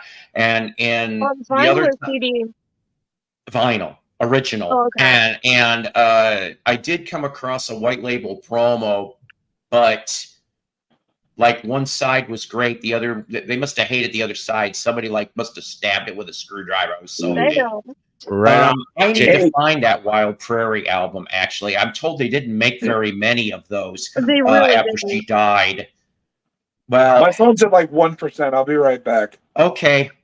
You know what it's like, you know, Paul's with Nancy now and the new wife come in, don't want to talk about the old wife, you know. Right. It's not so much that is just with Heather. She was so weird about Yeah, any that's mention of Linda, wanting to erase everything about Linda. And at that point, I guess he was already kind of just in the habit of it, that it carried over into Nancy. I don't think Nancy's nearly so weird about it as Heather was. It just, he's already been in that mode for so many years now. I mean, the only reason why I'd want to get that Wild Prairie album is because Paul's obviously all over it. Oh, yeah. I'm trying to pull up the tracks now just to prove a point. I mean, it's just like I had Denny Lane's Japanese Tears. Mm-hmm. I don't know where the hell that album went. I had that when I was a high school kid, and I was just like, and there was of course some unreleased early to mid 70s McCartney. Yeah, there's been several different re-releases. Mine was on Tacoma. I want to say it was 82 or 83. But I mean, it was not a bad record. It was kind of neat going, ooh, unreleased stuff. Look at Brian in downtown Tokyo. Yeah, look at him. So how are you, sir? Good, I'm just looking at your background, man. That's awesome, bro. Good morning, by the way. You're muted. Yeah. You're muted. You're muted. You muted.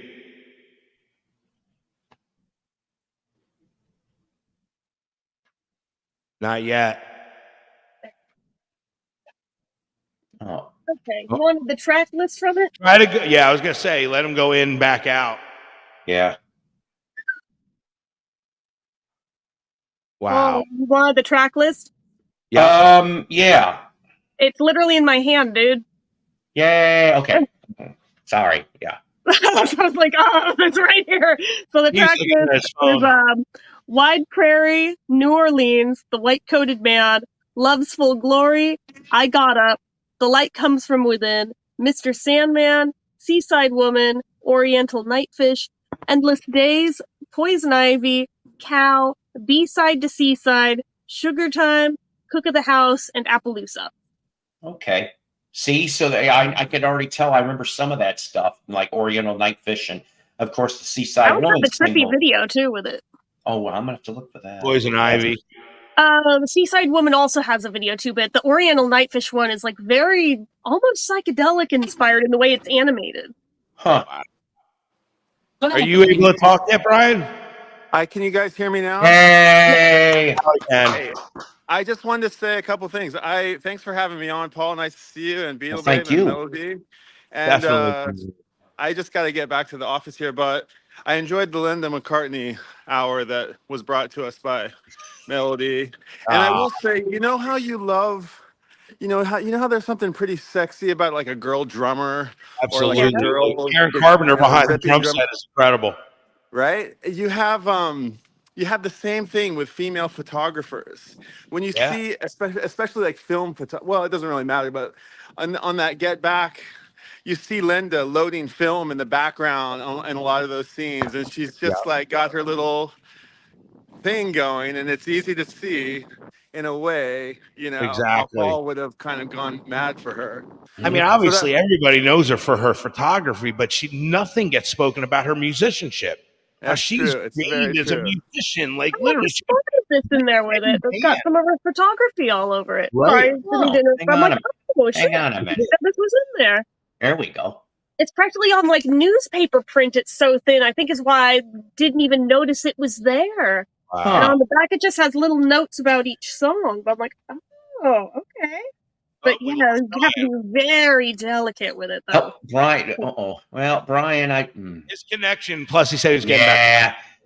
But thanks for coming on, Brian. In case you don't come back up, I have never seen that TV special. I wrote a comment. If you look on that video, you'll see my comment where I say, "This is the most gorgeous I've ever seen Linda." Literally, she looks like a model in that. Like, I don't know. Like, she just blossomed. Like, literally. And I don't think she gets the credit or gets, spoken about. Like, she's a forgotten person. To me, she's not forgotten. It's like. Has that TV special ever been legitimately released on DVD? No. The James Paul McCartney TV special. It's one of the best performances. Or the audio. It literally is. It's one of their best live performances I ever heard. I mean, it's a shame that he's never done it. Excuse me 1 second. Paul McCartney. I know you're never going to see this.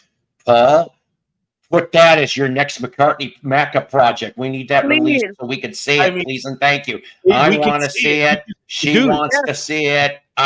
He wants to see it. Everybody wants to see it. You can see it. Please and thanks. If one hand clapping can get it, so can that.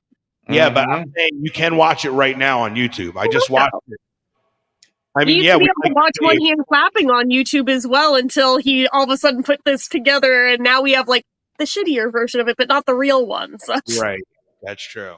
I also remember. If you want to at least see and hear the performance, it's incredible. I mean, their version of "Live and Let Die" is probably the best version I ever seen them do of that. Probably the best version I ever seen them do of "My Love." Wow. The best version I ever seen them even doing of "Maybe I'm Amazed." I think even like they're on fire on that special. Like they're untouchable. I don't even think Led Zeppelin could touch Wings. Like at that, they were like the height of melody and intensity and like pure rock and roll, hard rock and roll at that. I mean, it was like almost heavy metal at times. And like Paul is just at one with music. I mean, the guy was like, he had music flowing through him. Like, and I don't know how he lost that pathway where everything he touched was just like golden. And then not everything is golden anymore. It's like, it's weird. He had it up until I'd say after John Lennon died. Once John Lennon died, his competition wasn't there no more. He was looking to literally Michael Jackson, Stevie Wonder. Surprised he didn't do something with Lionel Richie. If he would have did something with Lionel Richie, that would have been, because Lionel Richie, I always looked at him as like the black equivalent of Paul McCartney. Like literally. I can see that. Because he was listen to Sail On in the Commodores. That's every Beatles song. I mean, like literally to the big ending of Na Na Na and like almost that whole thing. They were like kind of like Fifth Dimension. They consider as a psychedelic black band where they incorporated so much. The Commodores were like that, even though they had very dancey disco stuff. There were times when they really just rocked out and they were like incredible. And same thing with Earth, Wind, Fire. Like those bands were just. It amazes me. Where are all these bands today? Why aren't like the Roots are the last black band I even heard of? Like you don't hear no Earth, Wind, Fires today. We don't even see groups like once Boyz II Men on Vogue, NSYNC. Once those, you don't even see harmony groups even. Like maybe Little Big really Town sad. is which is in country. And it's the Korean bands now, and it's all the emo, what's that, Gungdan Wow, and all that kind of, 3 billion views, and that's all. You mean Gangnam Style? Yeah, Gangnam Style. Oh, that thing. That thing. I tried to forget that. Thank you. I mean, it's funny that you mentioned that, because I was just mentioning whatever happened to BTS earlier tonight, and my mom was like, "Oh, they broke up." I'm like, "Why do you know that?" Thank you, James. I appreciate it. And then she goes into this long story about how some of them wanted to go to college, some of them wanted this. I'm like, again, why do you know this? Just off the top of her head, I'm like, So let's see. Mello. Yes. You have showed a lot of amazing things. And I didn't expect to find. I talked about this on and off. Oh, okay. Maybe. Okay. There he is. And I talked about. Oh, it's all good. I talked about how you had the very cool discoveries with the Lillian Gish and a bunch of other stuff. Oh yeah, right. So I found, like I said, I guess maybe I could say inadvertently, thank you, Garth Brooks, for me having to look for your album that I couldn't find, and I went through all the boxes. So the thing is I've got some different. Oh God. What? Come. It gives Oh, that dance a God. whole new meaning. Oh my God. No, we didn't get that R&B stuff like we used to. It just Yeah. shows you how fast you can be brainwashed. Hey, rookie, wish we pull a ribbon out of my hat. Again? No. Bullwinkle, that's my asshole. Anyways,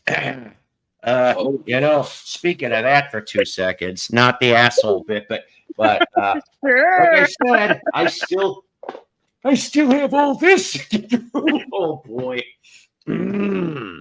Whenever. So this all came from a large photo album that I picked up. So get this, right? So I'm moving to come down here to Northwest Arkansas. So this is summer of 07. All right. And so I had to leave some stuff in storage back up in Illinois. And so I find a couple things. I'm not even planning on finding things, but they had a little store next to their office for all the people that couldn't pay their shit, I guess, and they would turn the. So the one thing right off the bat, there was a box of 45s on a desk, and I'm flipping through, and that's how I get for 10 cents, and I still have it on MGM Beatles, My Bonnie. So I have that in a decent shape. Then I found, and this, I don't have the photo album anymore because that thing started falling apart. These were contents. This is not everything, but this is most of it. Contents that were in this photo album. I kind of feel bad because I really wish I could find the relatives to this person. Okay. But so she was an autographed chowhound. She lived in a south side suburb of Chicago. I'll tell you that much. And there was lots of different things. Okay. Like signed bears. Nice. Yes. Stop bears. I actually have duplicates. Go figure. And let's see here. But then this, I flipped through this very quickly. As soon as I saw this, I'm sorry for the glare, but I wanted to keep them in plastic. This is 1960s Chicago Bozo Show. Whoa. Memorabilia. And then I found the photograph. And I'm like, I so would love to do. And I tried, and I could not find anyone that was related. And I just feel bad because, I mean, at least they're in a good place. And no problem. I can understand that whole 0% thing. Yeah, I've got Ain't Sweet too. I'm looking for the Sweet Georgia Brown 45. But so this was in here along with cool. Some other things. Also, okay, and her name was Ruth, by the way. I can tell you that because this is it says here, again, unfortunately, he passed away last year, if I remember correctly. I was at the Dick Biondi show. Dick Biondi was a legend of Chicago broadcasting and LA because he did do some time at LA radio back in the 60s, if I remember correctly. Okay, now I know this isn't real, but this is how far back she went. Wow. A Dwight Eisenhower. Yes, this of course is fake. Unfortunately, I don't know if they had auto pens in the 1950s, but yeah, they did. They did. Okay. So stamps and the secretaries. Oops, sorry. Hang on, press the wrong damn button. Yeah, I know. I love all the Bozo Show stuff. And wasn't Willard Scott on Bozo? No, probably. But Willard Scott was one of the Ronald McDonalds. Yep. Along with Bob McAllister and Bob Keeshan. Captain Kangaroo was an original. And then I have in a little envelope. What's that? And like I said, the people lived in Bensonville, Illinois. And this is from, I know you're not going to be able to read it very well, Ethel Kennedy. Now, I'm like, it at all. she wrote. Yeah, so let me show you. It was just completely whited out. Like we couldn't see her. Sorry. Yeah. Ethel Kennedy. And oh God. Oh geez. Now this was pre-printed. But oh my God, I can't believe I still can't believe I have this. Considering that his son is now in the news. We are what the hell? God, I cursive. We are consoled to know that you share our sorrow and that the love he gave is returned in full measure. Wow. Blessed are they who mourn, for they shall be comforted.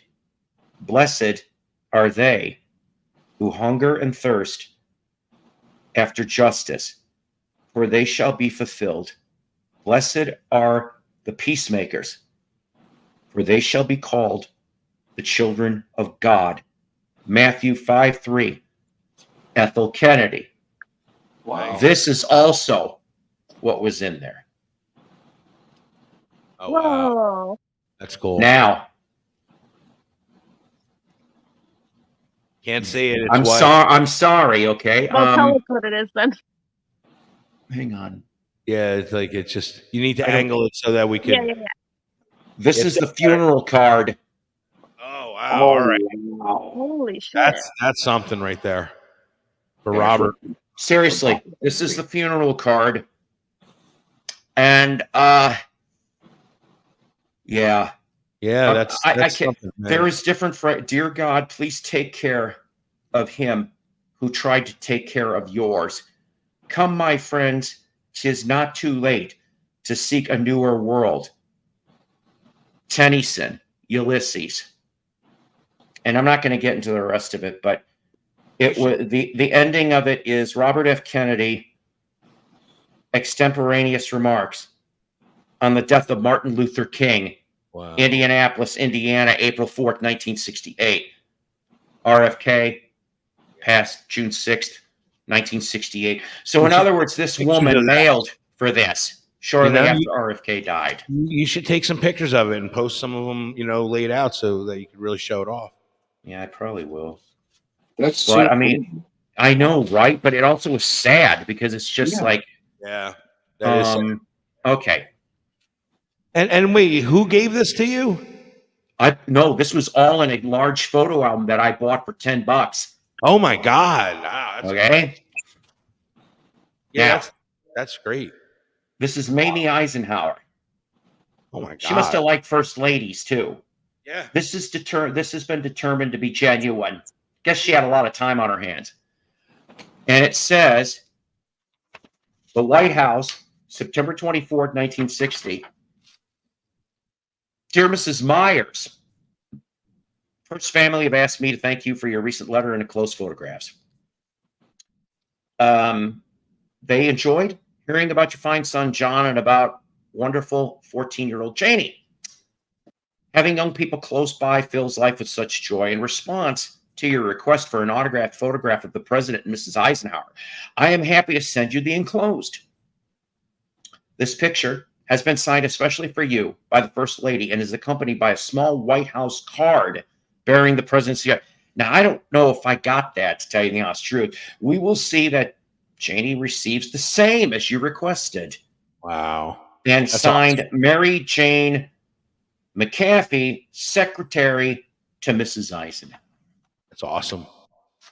About 20 years ago, I wrote to a fan club, or not a fan club, but there was like an address because I had autograph listings and stuff to get autographs for like all the fan clubs of everybody. And Lady Bird Johnson was on that list. So I wrote to Lady Bird Johnson and got you too? That's funny. Got a card from the White House with Lady Bird Johnson and Lyndon Johnson. Now, I didn't get no LBJ, but because he was dead already. Somewhere. 2 8x10s, one of Lady Bird and one of LBJ, and then 2 place cards that said White House as like artifacts. I still have, but it was like 25 years ago I did that. Is there a pick of Clarabelle? I'm surprised there isn't. Melody, some friendly feedback. Guitar mic sounded great. Guitar 15% too hot. Mic 9% too hot. I was getting some distortion.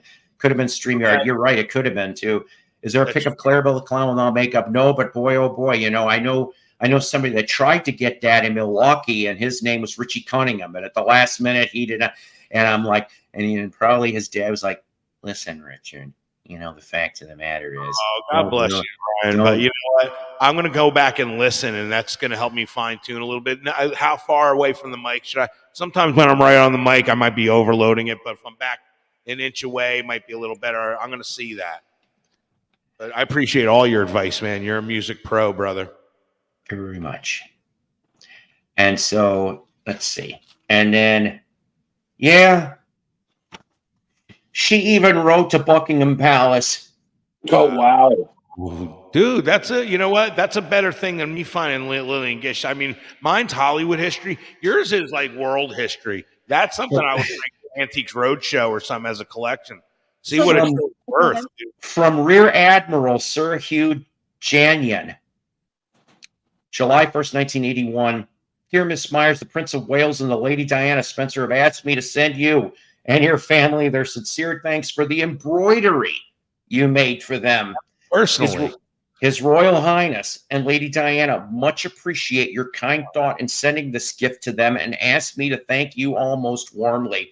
Owing to the large number of similar requests, it is not possible to send you a photograph. However, these can be obtained from the Press Association, and they mentioned a London address. I'm afraid that wedding invitations are issued to invited guests only. I am sorry to send you a disappointing reply. Yours sincerely, Rear Admiral Hugh. That's hysterical. It's like, I'm going to let you down gently. I'm only going to put the tip in. Oh, my God.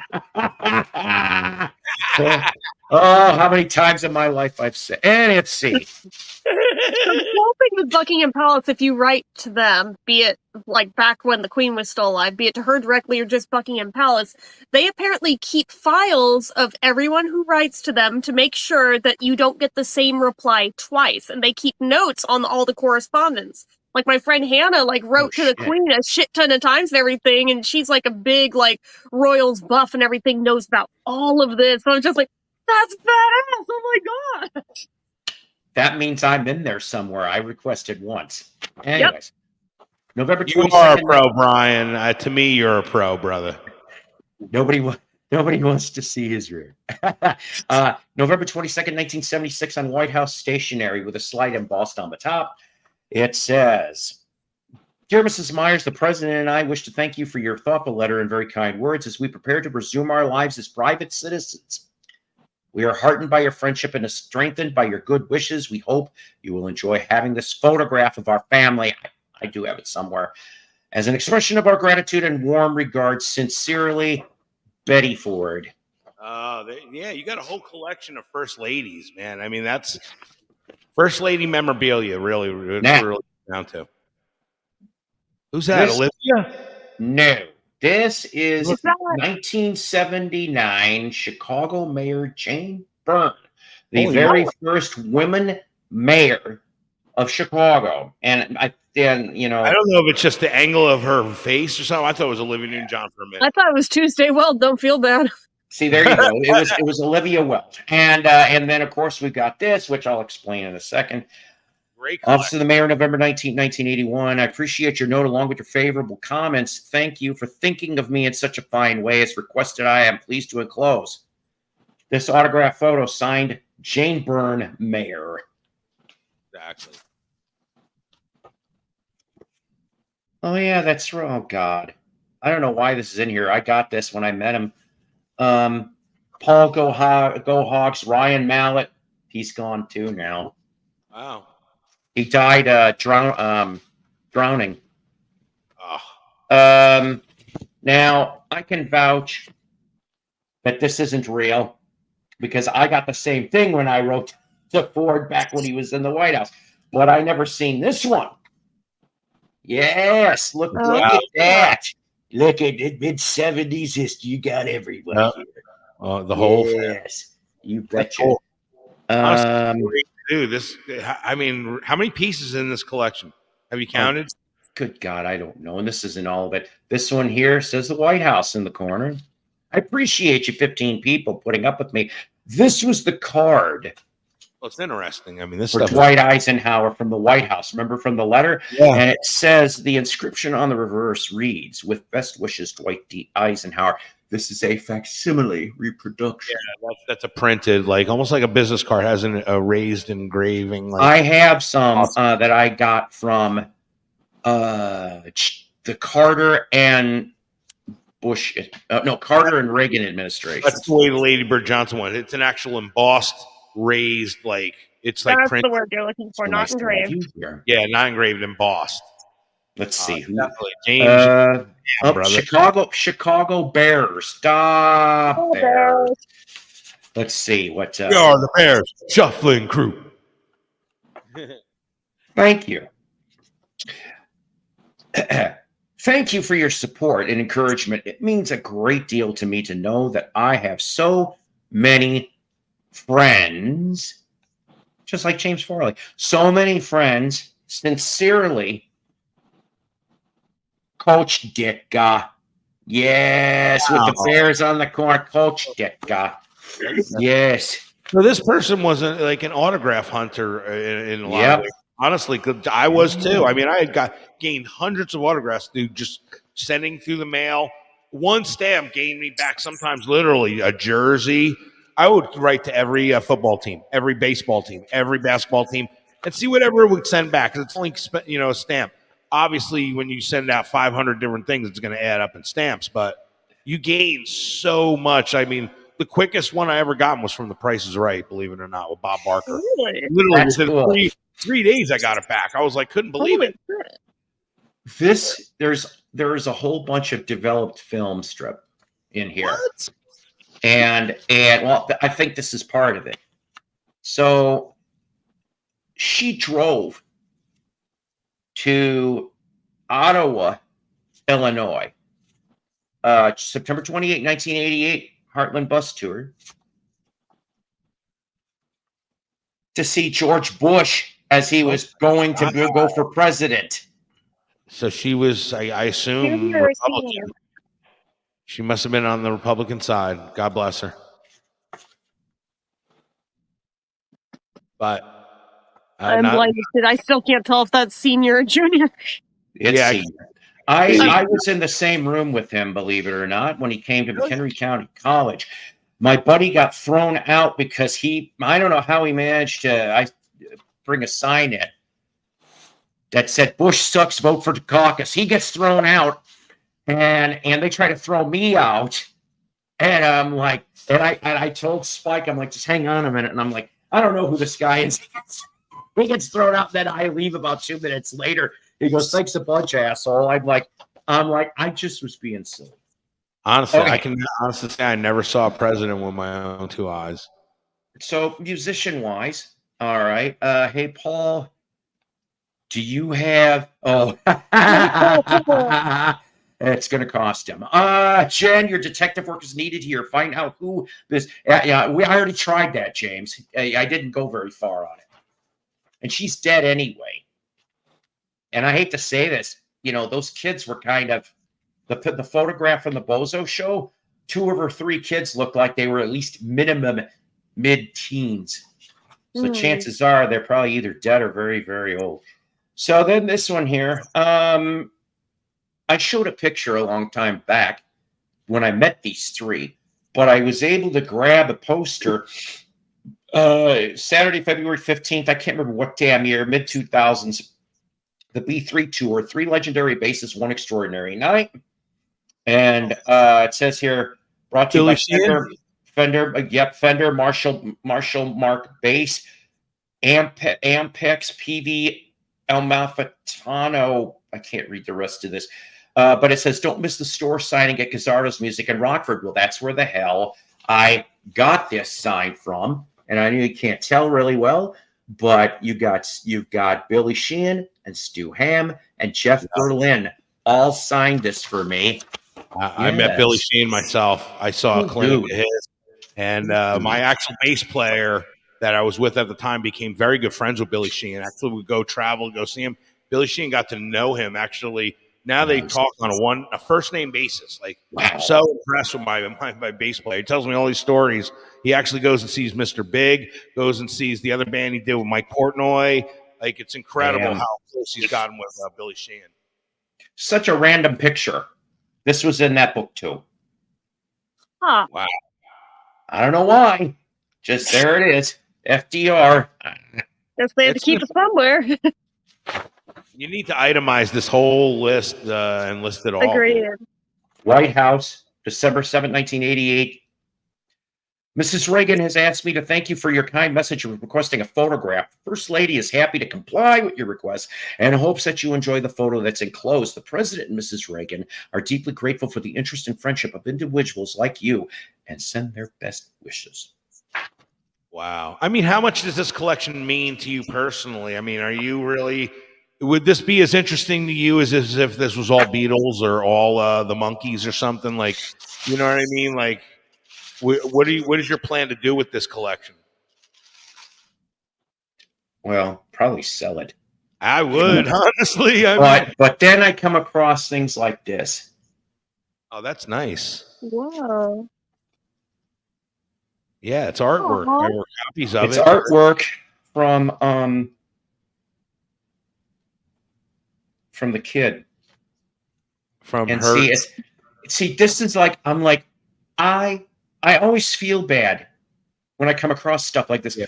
I found a book I was looking at. I almost bought it because I was sitting here. I was going to try to play detective, but I'm like, the people in these were 1950s photos I found. And I'm going, it was in a book, and not a 50s book, by the way, just something more current. And I'm going, why the hell are these pictures in this book? And I just kind of felt bad because it was like for 2 seconds I was peeking in somebody else's life, a total stranger. All the time. I'm with my 16 millimeter films and 8 millimeter films. I'm watching people's home movies. I'm like, how did people let this escape from their family archive? You know what I mean? How do they let it? It could be something as simple as somebody passed away. They didn't have anyone to leave it to, and it just like someone didn't want to toss it, so it just ended up in an estate sale, what have you. Yeah, you got me on the blind illusion loser list. I don't know who that is. I guess that's homework, right? Oh boy. I mean, every scenario is a little different. So I mean, that's some scenarios, but other times there are other people in the film that would love to probably have, you know, their grandfather's film or something that they didn't even realize it even exists. I have a date for that photograph for Bozo's show, it appears. Yeah. Somebody wrote it. October 7th, 1980. It was a Tuesday. Nice. He was there and got this.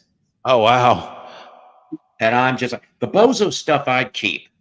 I would keep that because I love that. You cherry pick what you like, but the other stuff you could probably make good. There's another White House. Oh, but 1961 postmark. Wow, man, that's. Let's see what this says. I'm surprised you got. I appreciate you 15 people being here still. That's $10 you've ever invested in your whole life. Yeah, no kidding. All right, October 21st, 1961. I guess the husband was still alive because now we have Mr. and Mrs. The president has asked me to extend his sincere thanks for your kind message. He appreciates your fine assurance of support and is grateful for the friendly sentiments you express for him and his family. With the president's cordial greetings to you and to your son, John. Oh my God. Ralph Dungan, special assistant to the president. Dude, I mean, how did you come to pay $10 only? The person that was selling this because that's what they charged. I happened to see that dang photo album. Okay, look, I just got it almost sight unseen. I'm flipping through, and there was several things that caught my eye. And the Bozo Show stuff was the first thing. And I'm going, you're coming with me. Not do that. I mean, literally, it looked like stuff would be falling out of it. Like, how did the guy that put it down there not see something that wouldn't catch his eye? When he's laying it on the table for $10, that's just like unheard of. It's like this Lillian Gish thing I've heard of. From Mickey Rooney. Yeah. Mickey Rooney, that's awesome. I love Pete's Dragon. It's my favorite Mickey Rooney movie. Signed in red to Ruth. Oh, that's incredible. I love that. Mickey Rooney. He's awesome. I was a star once. I was the biggest star in 38. He really was. If you've seen SNL, you know where I'm going. I'm a star. But he was really like one of the biggest stars in the world in like the late 30s. Him and Judy Garland, their movies were like another one from the mayor's office. What is this? Ooh, official city of Chicago. Oh, season's greetings. Hang on a minute. This is a Christmas card. What the? Oh, neat. Look, see, it goes zzz, and it just simply says season's greetings. I know I'm going to butcher this. This is in multiple languages.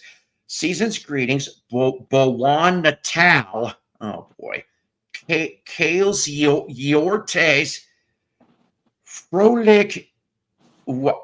Oh God. What? Wynington? Julian will probably be going, that's not how you say it, jackass. What? Wesolik Sweet and Feliz Navidad. And then it says underneath all that, Jane Byrne. Yes. You never know. I never. Some of this stuff I was like, wow, what the hell? I have never seen any of this. The closest that I ever was to a Chicago mayor, Harold Washington. Unfortunately, he wasn't around very long because he had a heart attack, like halfway into his term. But I was there for the lighting of the Christmas tree one year. That's always popular. Uh-oh. Oh, God. What uh-oh. To Ruth Bill Tip. Hey, gang.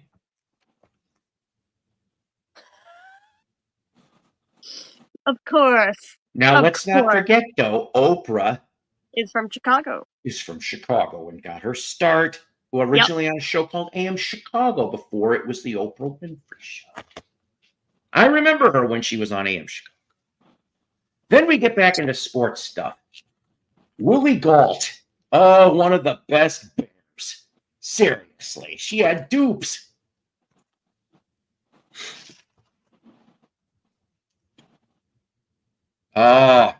This was another reason why I got this.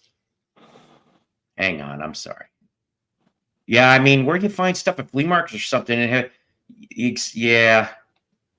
I love the Mickey Rooney in the comic. Oh. I bring his name up. And there he is. Hi, Julian. Now, what? Oh, no. Julian. Oh, there you are. I don't know where you went. Julian, what time is it in Germany? Is it like 9, 10 in the morning? It's morning in Germany. Yes. Where did I put that damn coin? I was gonna say, I don't know if I put. Tell me season's greetings in German.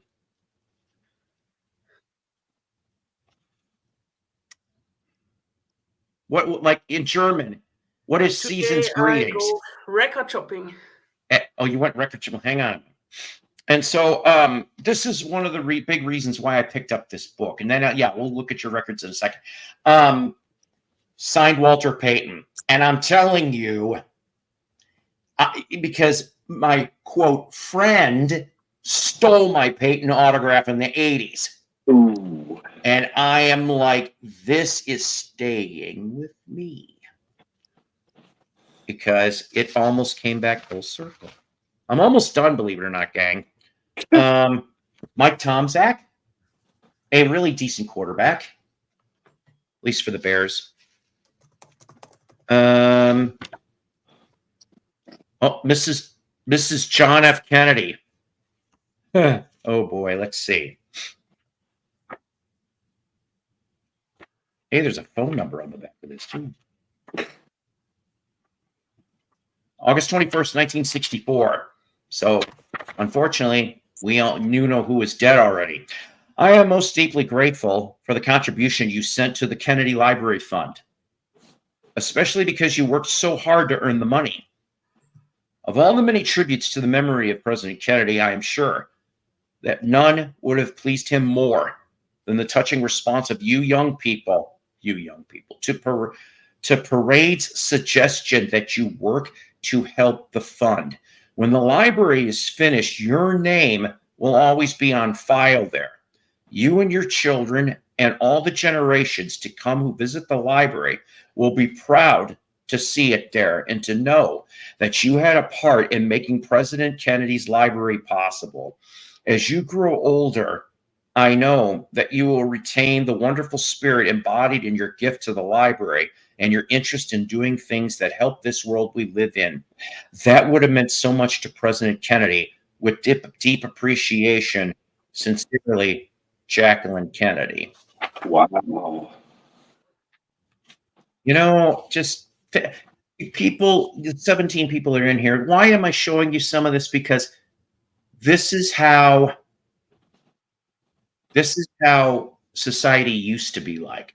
I think we're a little, I mean, sure, society was rough, but I think some were a little kinder back then. You know, people were kinder to each other. I wanted to get my Mickey and Judy DVD box set, but then I was too tired to actually dig through the, well, that's all right. You can always find it and we'll always look. Sorry, Mary. Uh-oh, my internet went out trying to get it back on fact. Yeah, like I said, uh-oh. Did you not pay the internet bill? I paid the internet bill. And as far as for StreamYard is concerned, I'm on their monthly plan, so I don't have to worry about that. Fact. Like I said, I'm almost done. I swear. A lot. President Eisenhower letter. The heck? October 3rd, 1960. Dear John, this is the kid. Your Aunt, Mrs. Bishop, has written to the president to tell him that you and your mother tried very hard to see him when he was in Chicago and unfortunately missed him. He is indeed sorry you were so disappointed, particularly since you became such a long distance, and hope that the enclosed photograph may serve as a substitute. Perhaps you will enjoy it when you get a bit older. The president sends you and your mother his warm, good wishes, Ann Whitman, personal secretary to the president. Boy, I'll tell you. Let's see. Oh, yeah. Here's another Ditka, but something must have happened to it because there's the bottom of this kind of, I don't know what the hell's wrong with it. Looks like maybe it could have been water damaged or something, but... Oh, no, did somebody bukkake on it?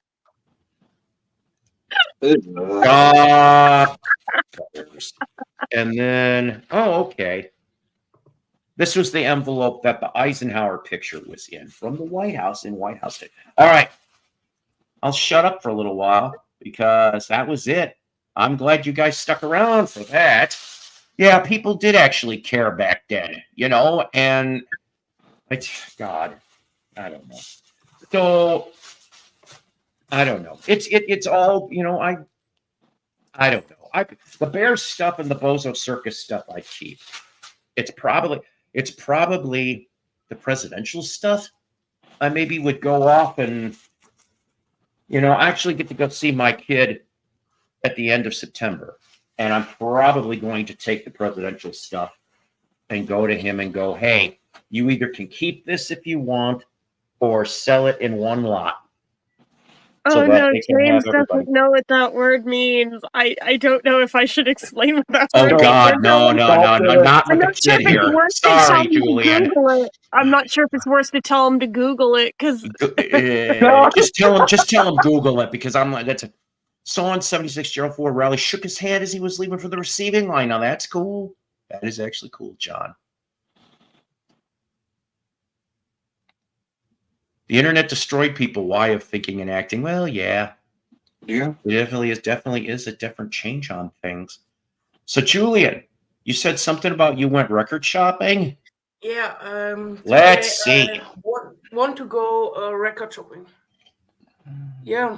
I go to a big record store in my city.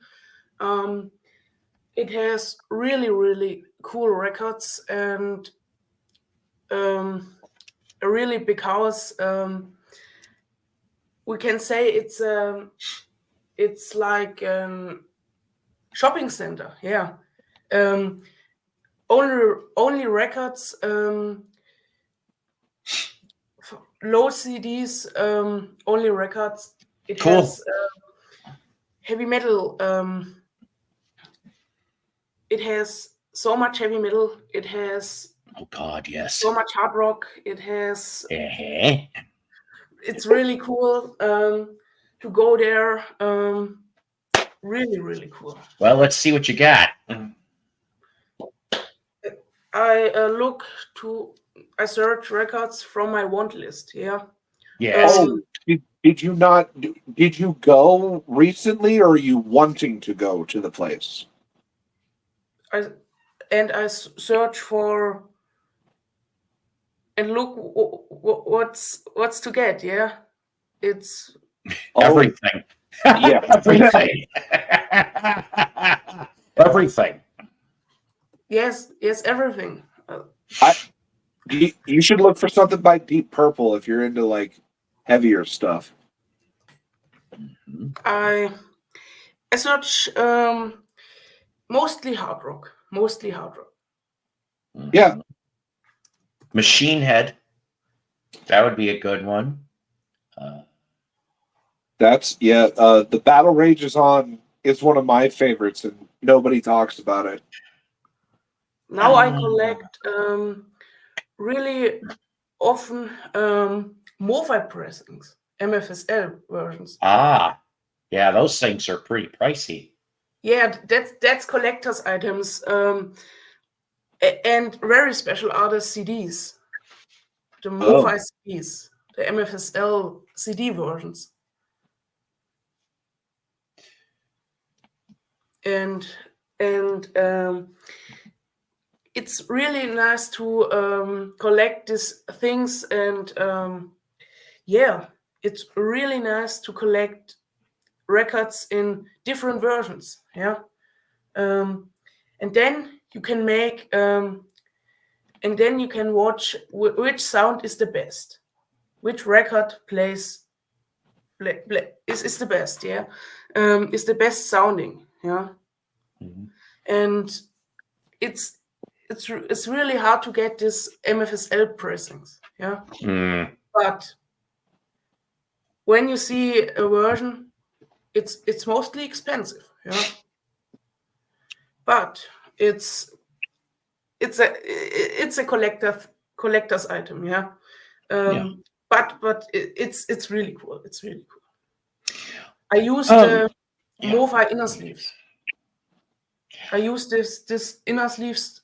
It's a little bit more expensive than normal inner sleeves, yeah, but it's really nice. And that sounds cool. I mean, I got to admit, I got a buddy of mine who's got, original MoFis from the 80s of some Beatles albums and things Really like that. nice, Like test pressings. I'm not kidding. I've seen them myself. And I'm going, oh my God, where did you find these things? And I mean, he went to estate sales, or I think it was at a estate sale or a resale shop, and he just happened to be right place, right time. I'm like, my God. And I mean, I never got. What's a MoFi? Am I missing? Mobile Fidelity. We just shortened it. Yeah. Mobile so Fidelity. Like audiophile stuff, you mean? Yes. Oh, okay. Gotcha. Absolutely. I'm sorry, Tyler. Yeah. I just read, that's all. Yeah, but it's like I never come across this shit. I mean, I remember like my buddy beat me to the resale shop that I was going to by 2 minutes. 2 minutes. And he's digging. He's good at this stuff too. And sometimes it's a competition and sometimes it's not. But like he goes, you missed it. And I'm going, what did I miss? And he pulls out of this pile oh my God, not a MoFi, but it's but for that time it was similar to that Grateful Dead's American Beauty. I'm going, son of a, and I'm like, really? Because I love that. I love the Dead.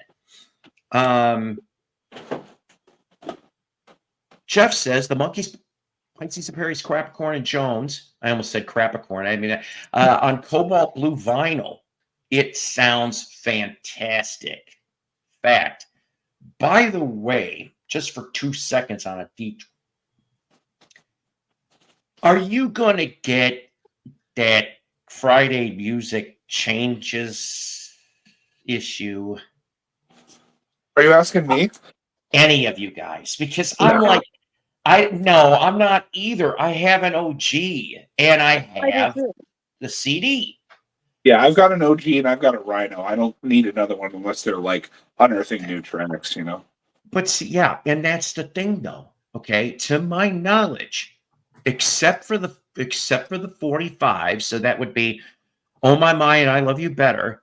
Uh-huh. They are the only tapes, master tapes of changes that they have. The rest is gone and disappeared. There was one other track I think they found. I'm in a Monkees Discord. I think they found it in Andrew Sandoval was at a place somewhere. Oh, Andrew's so good at this stuff. Yeah, and they played part of it. It was called "Which Way Do You Want It" or something. And it was like the tape was kind of cut, so there was like little bits missing, or I don't know what it was.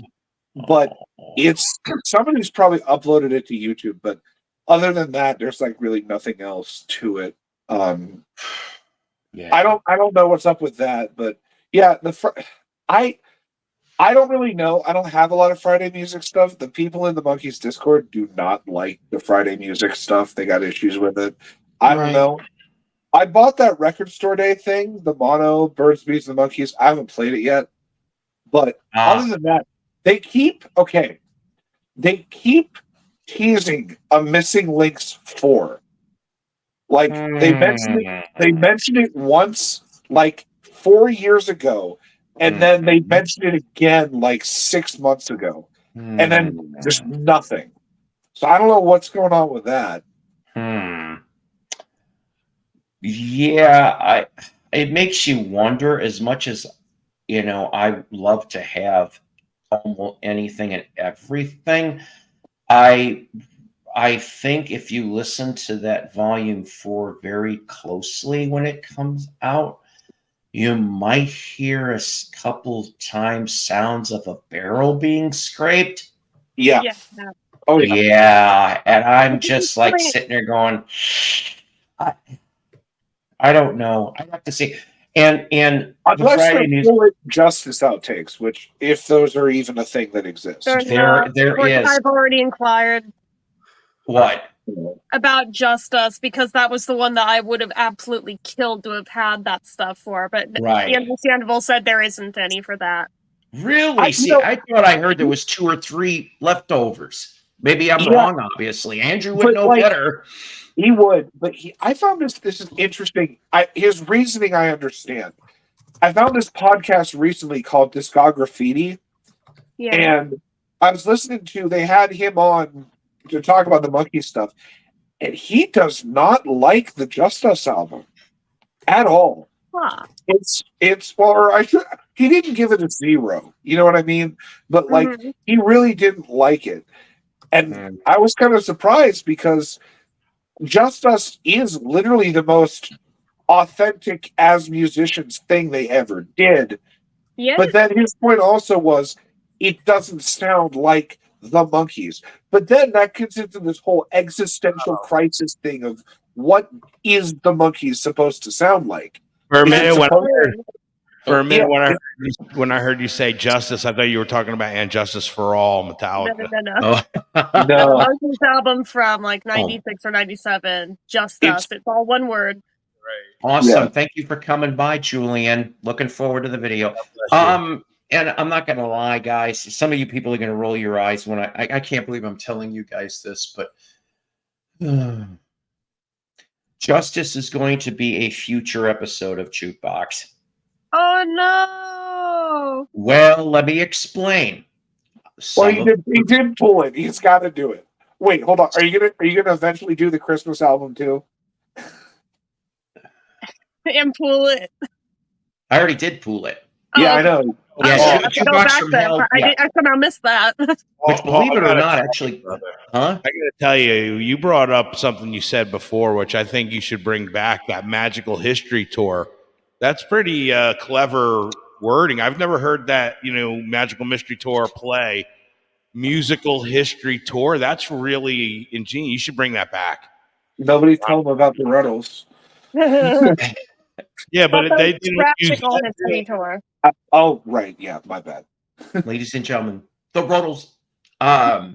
I don't know. Maybe if I don't know if I'll ever get another. I want a radio show so bad, but it's like just do a couple episodes and put it out there. There's nobody on YouTube using that terminology, term as far as we know. Before that I've seen. I think that's pretty clever. Well, maybe because I mean, okay, let's see. Obviously, Psycho's Platters. Before the Psycho's Platters, it was the Etc. show. I'm not saying to change the name of the channel. No, I know. A show, like an episode of like what you do with Jukebox from Hell. You're bringing that back. You should bring Musical History Tour and do a spotlight on your favorite band. You're bringing them on a tour, and maybe some of your artifacts you can incorporate and do the Paul's Musical History Tour. Like literally out of the brain of Paul. Well, look, maybe I appreciate it. I mean, that's what I'm saying. You're interesting when you're showing us the stuff. You could easily make pre-made videos and just post them and stuff for that kind of stuff.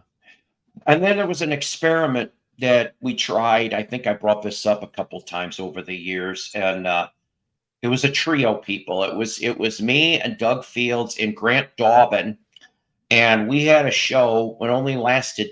Let's see, we did a teaser and 2 episodes is all that survived, and it was called Knights of the Round Turntable, nice. where all are unstable. That was how I called it back then. That's really cool. I like that. I missed that. When Grant, it was my fault because we had it in a coffee shop. We filmed it live in a coffee shop here in town.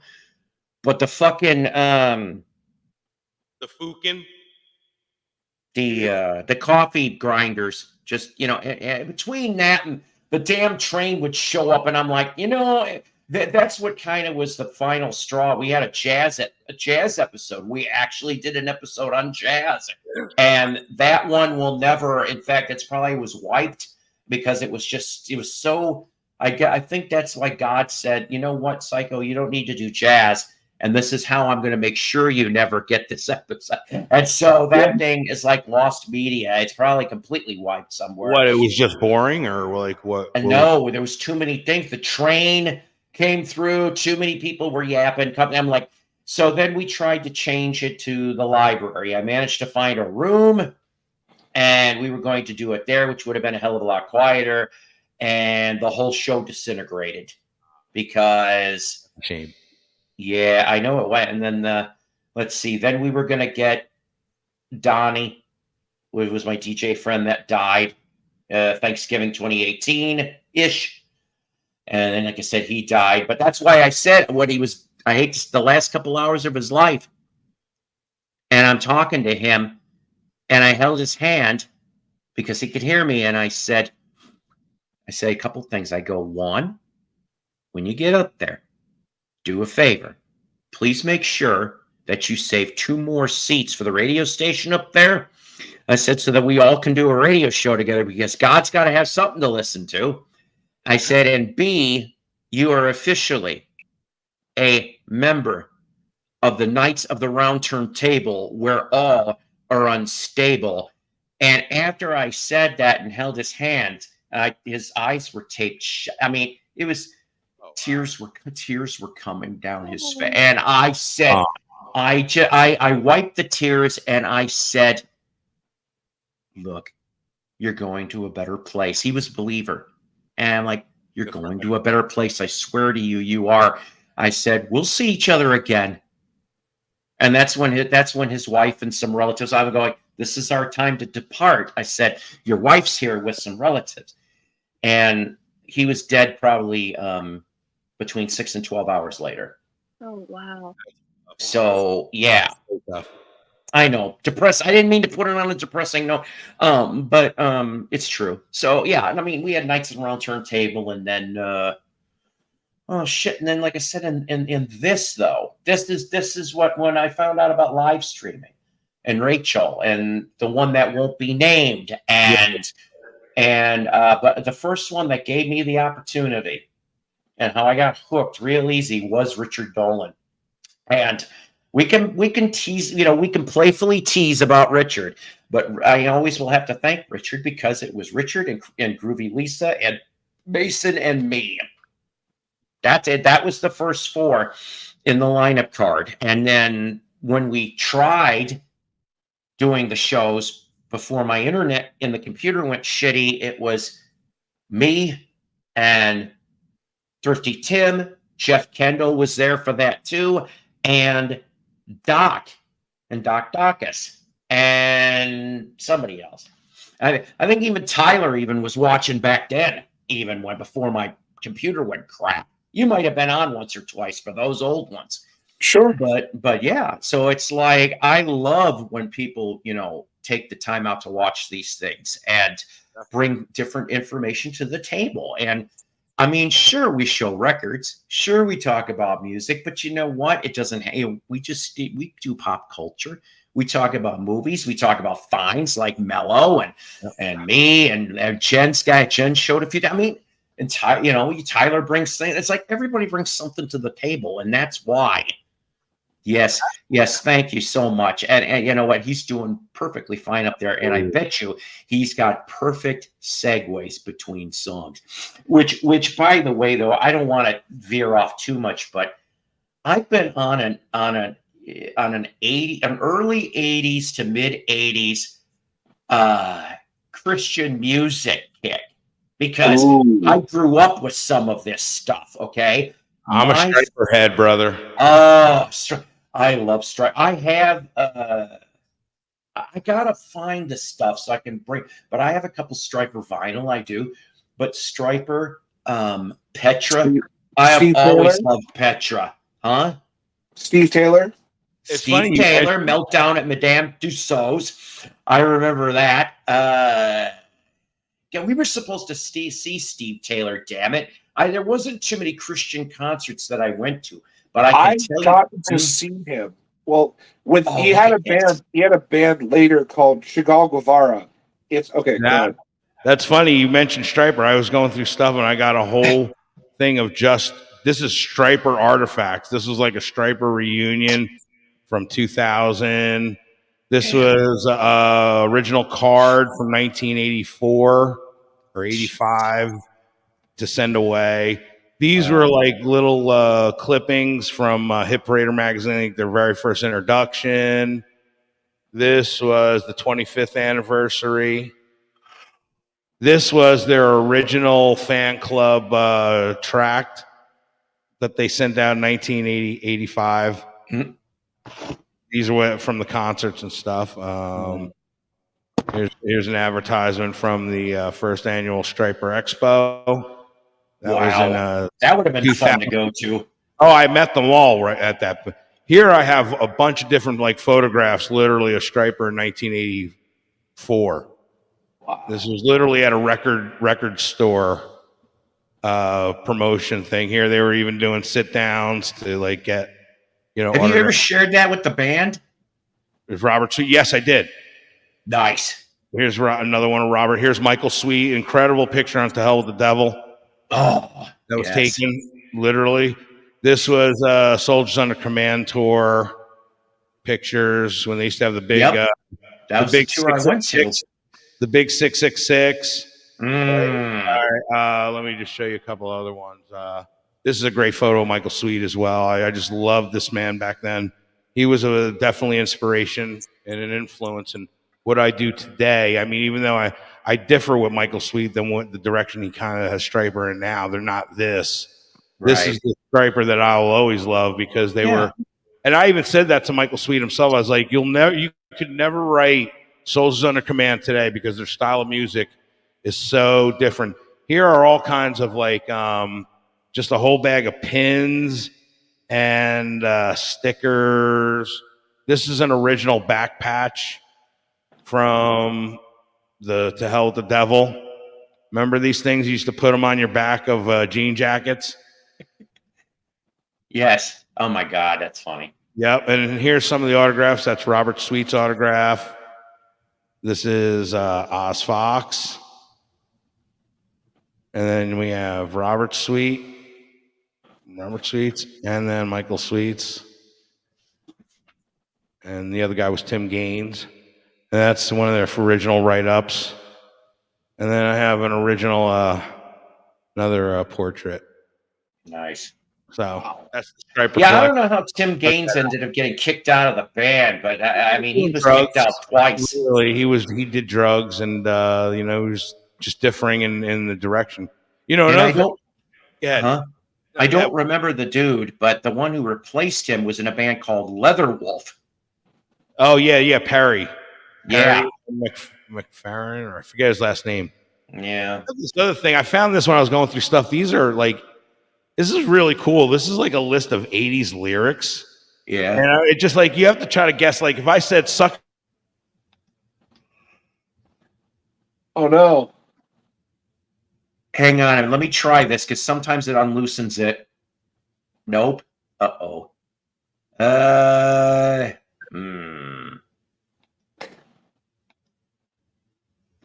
Oh boy. I think he froze. You froze. Robert was on Pawn Stars? Oh boy, I wonder why. Yeah, Leatherwolf. And then I did have damn it, sorry. But I did end up getting as a Striper collectible because I had a friend of mine who worked for Handelman, which was a distributor of music, at least in the northern, the central region. And she had to go to conferences in Indianapolis. And so she got to see Poison and Striper. And she gave to me, she's like, here, I think you'll like this. So they had an album out called Reborn. Well, the original cover was very controversial because it looked like the band members were coming out, like they had the goo, like when you're coming out of the wound or the womb, excuse me. And of course, that caused a great deal. But I had it band signed by everybody. I gave it to my son because he was a fan too, and so he's got that. But yeah, it's unstable. So let's see. We Michael Card and Stephen Curtis Chapman for William. James had an Amy Grant kick for a while. Yeah. So let's see. So Striper, Petra. Like I said, I liked when that was my first Christian concert in '81. Petra opened for Servant. I love Petra. The song Petra. Have you ever heard the song Prayer from Petra? Mm-hmm. It's one of the greatest songs I think I've ever heard. It literally is it rivals Peter Cetera. It rivals a lot of stuff. It's that unbelievable. It has a very 80s, almost like a Gloria Love kind of sound to it. It really is a beautiful song. It's all about prayer. And I recommend anybody look this song up. 1986 it came out. And it's very intense singing. It's almost like the singing is almost like White Lion-y kind of singing as well. Yeah. Greg X Volts was a hell of a singer, and a lot of people a lot of people don't know this, that in 1976, before Kevin Cronin came back into the band, but Michael James Murphy, I don't know, they always had to separate him due to Michael Murphy. Michael Murphy.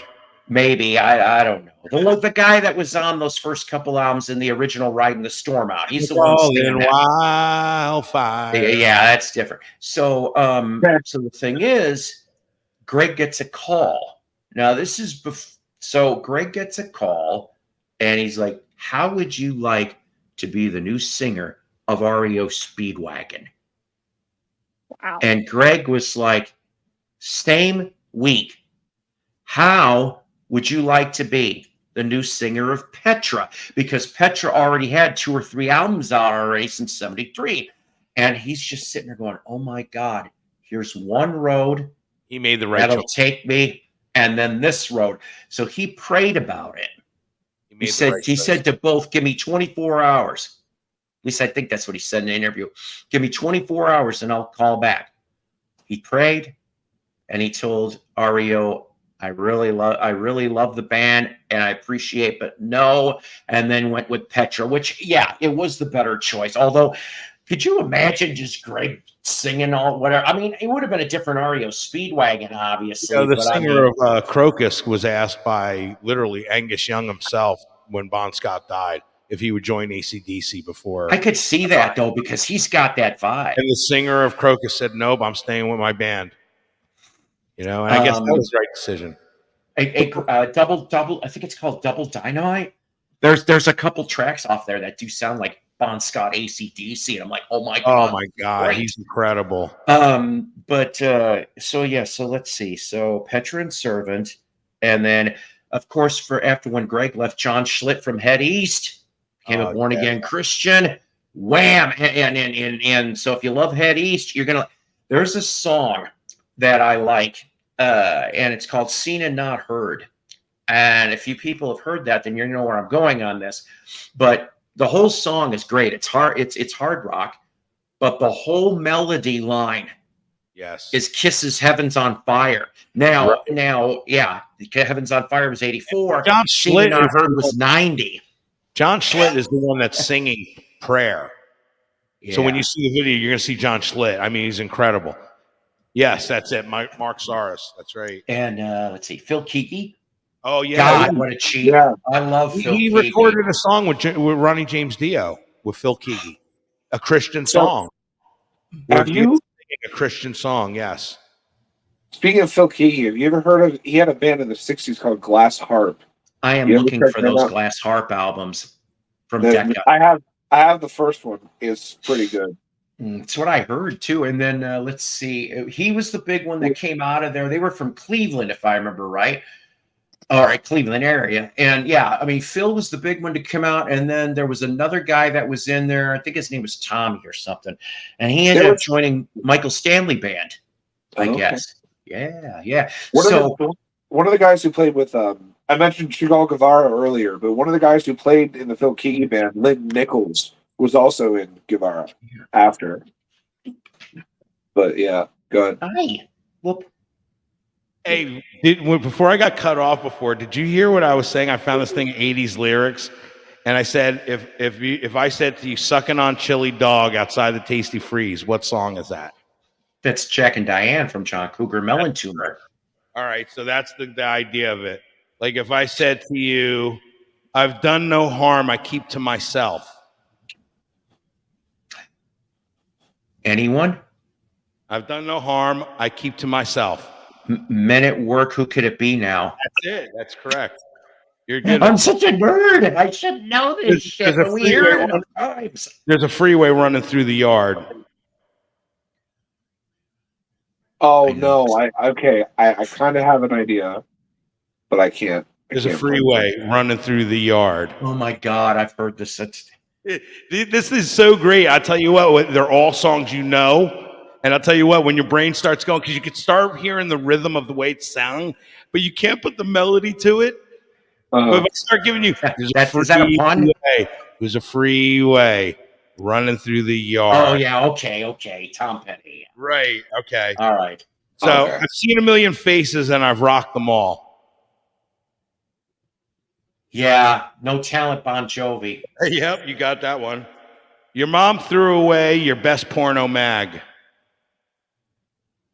Beastie Boys. Yes. Can you hear them? They talk about us telling lies. The Go-Go's. Oh, yes. That is my favorite Go-Go's song. Are you more than hot for me, or am I a page in your history book?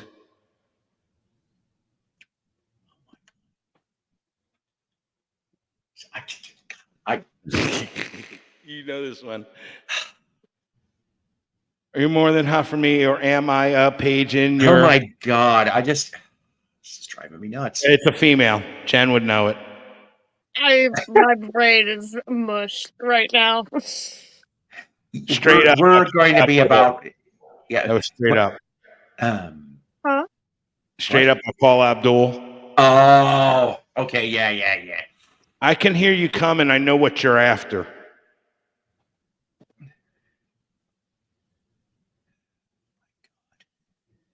Oh, boy.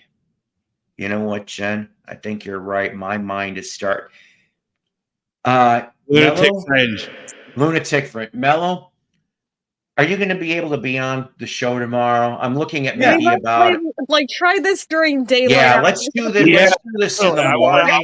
This is a teaser. I mean, there's like I'm thinking like I'm thinking between 3 and 4 Central Standard. I think we're going to try for. All right, so for me, that's about between 5 and 6. Yeah, that's not locked in, but I know I'll do it by 5 Central Standard. Let me know that you're getting ready. I will. I always alert the LBGs.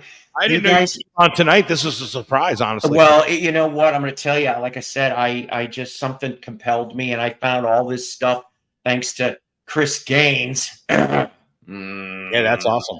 Couldn't find that damn CD. I'm mad at myself, but I said to myself, if there had, I was going to talk about what I did, and then I pretty much shared. But like I said, I held back for tomorrow a bunch of hard rock, heavy metal, nice CDs and cassettes that I forgot I had. So it's like we'll be bringing up a lot of 80s stuff. I'll tell you what, heavy metal cassettes are worth money. I only have a handful, and I'm like, money, a lot of them. Yeah. What Scholars of Lyrics memories? We'll continue that tomorrow. We'll pick up on it.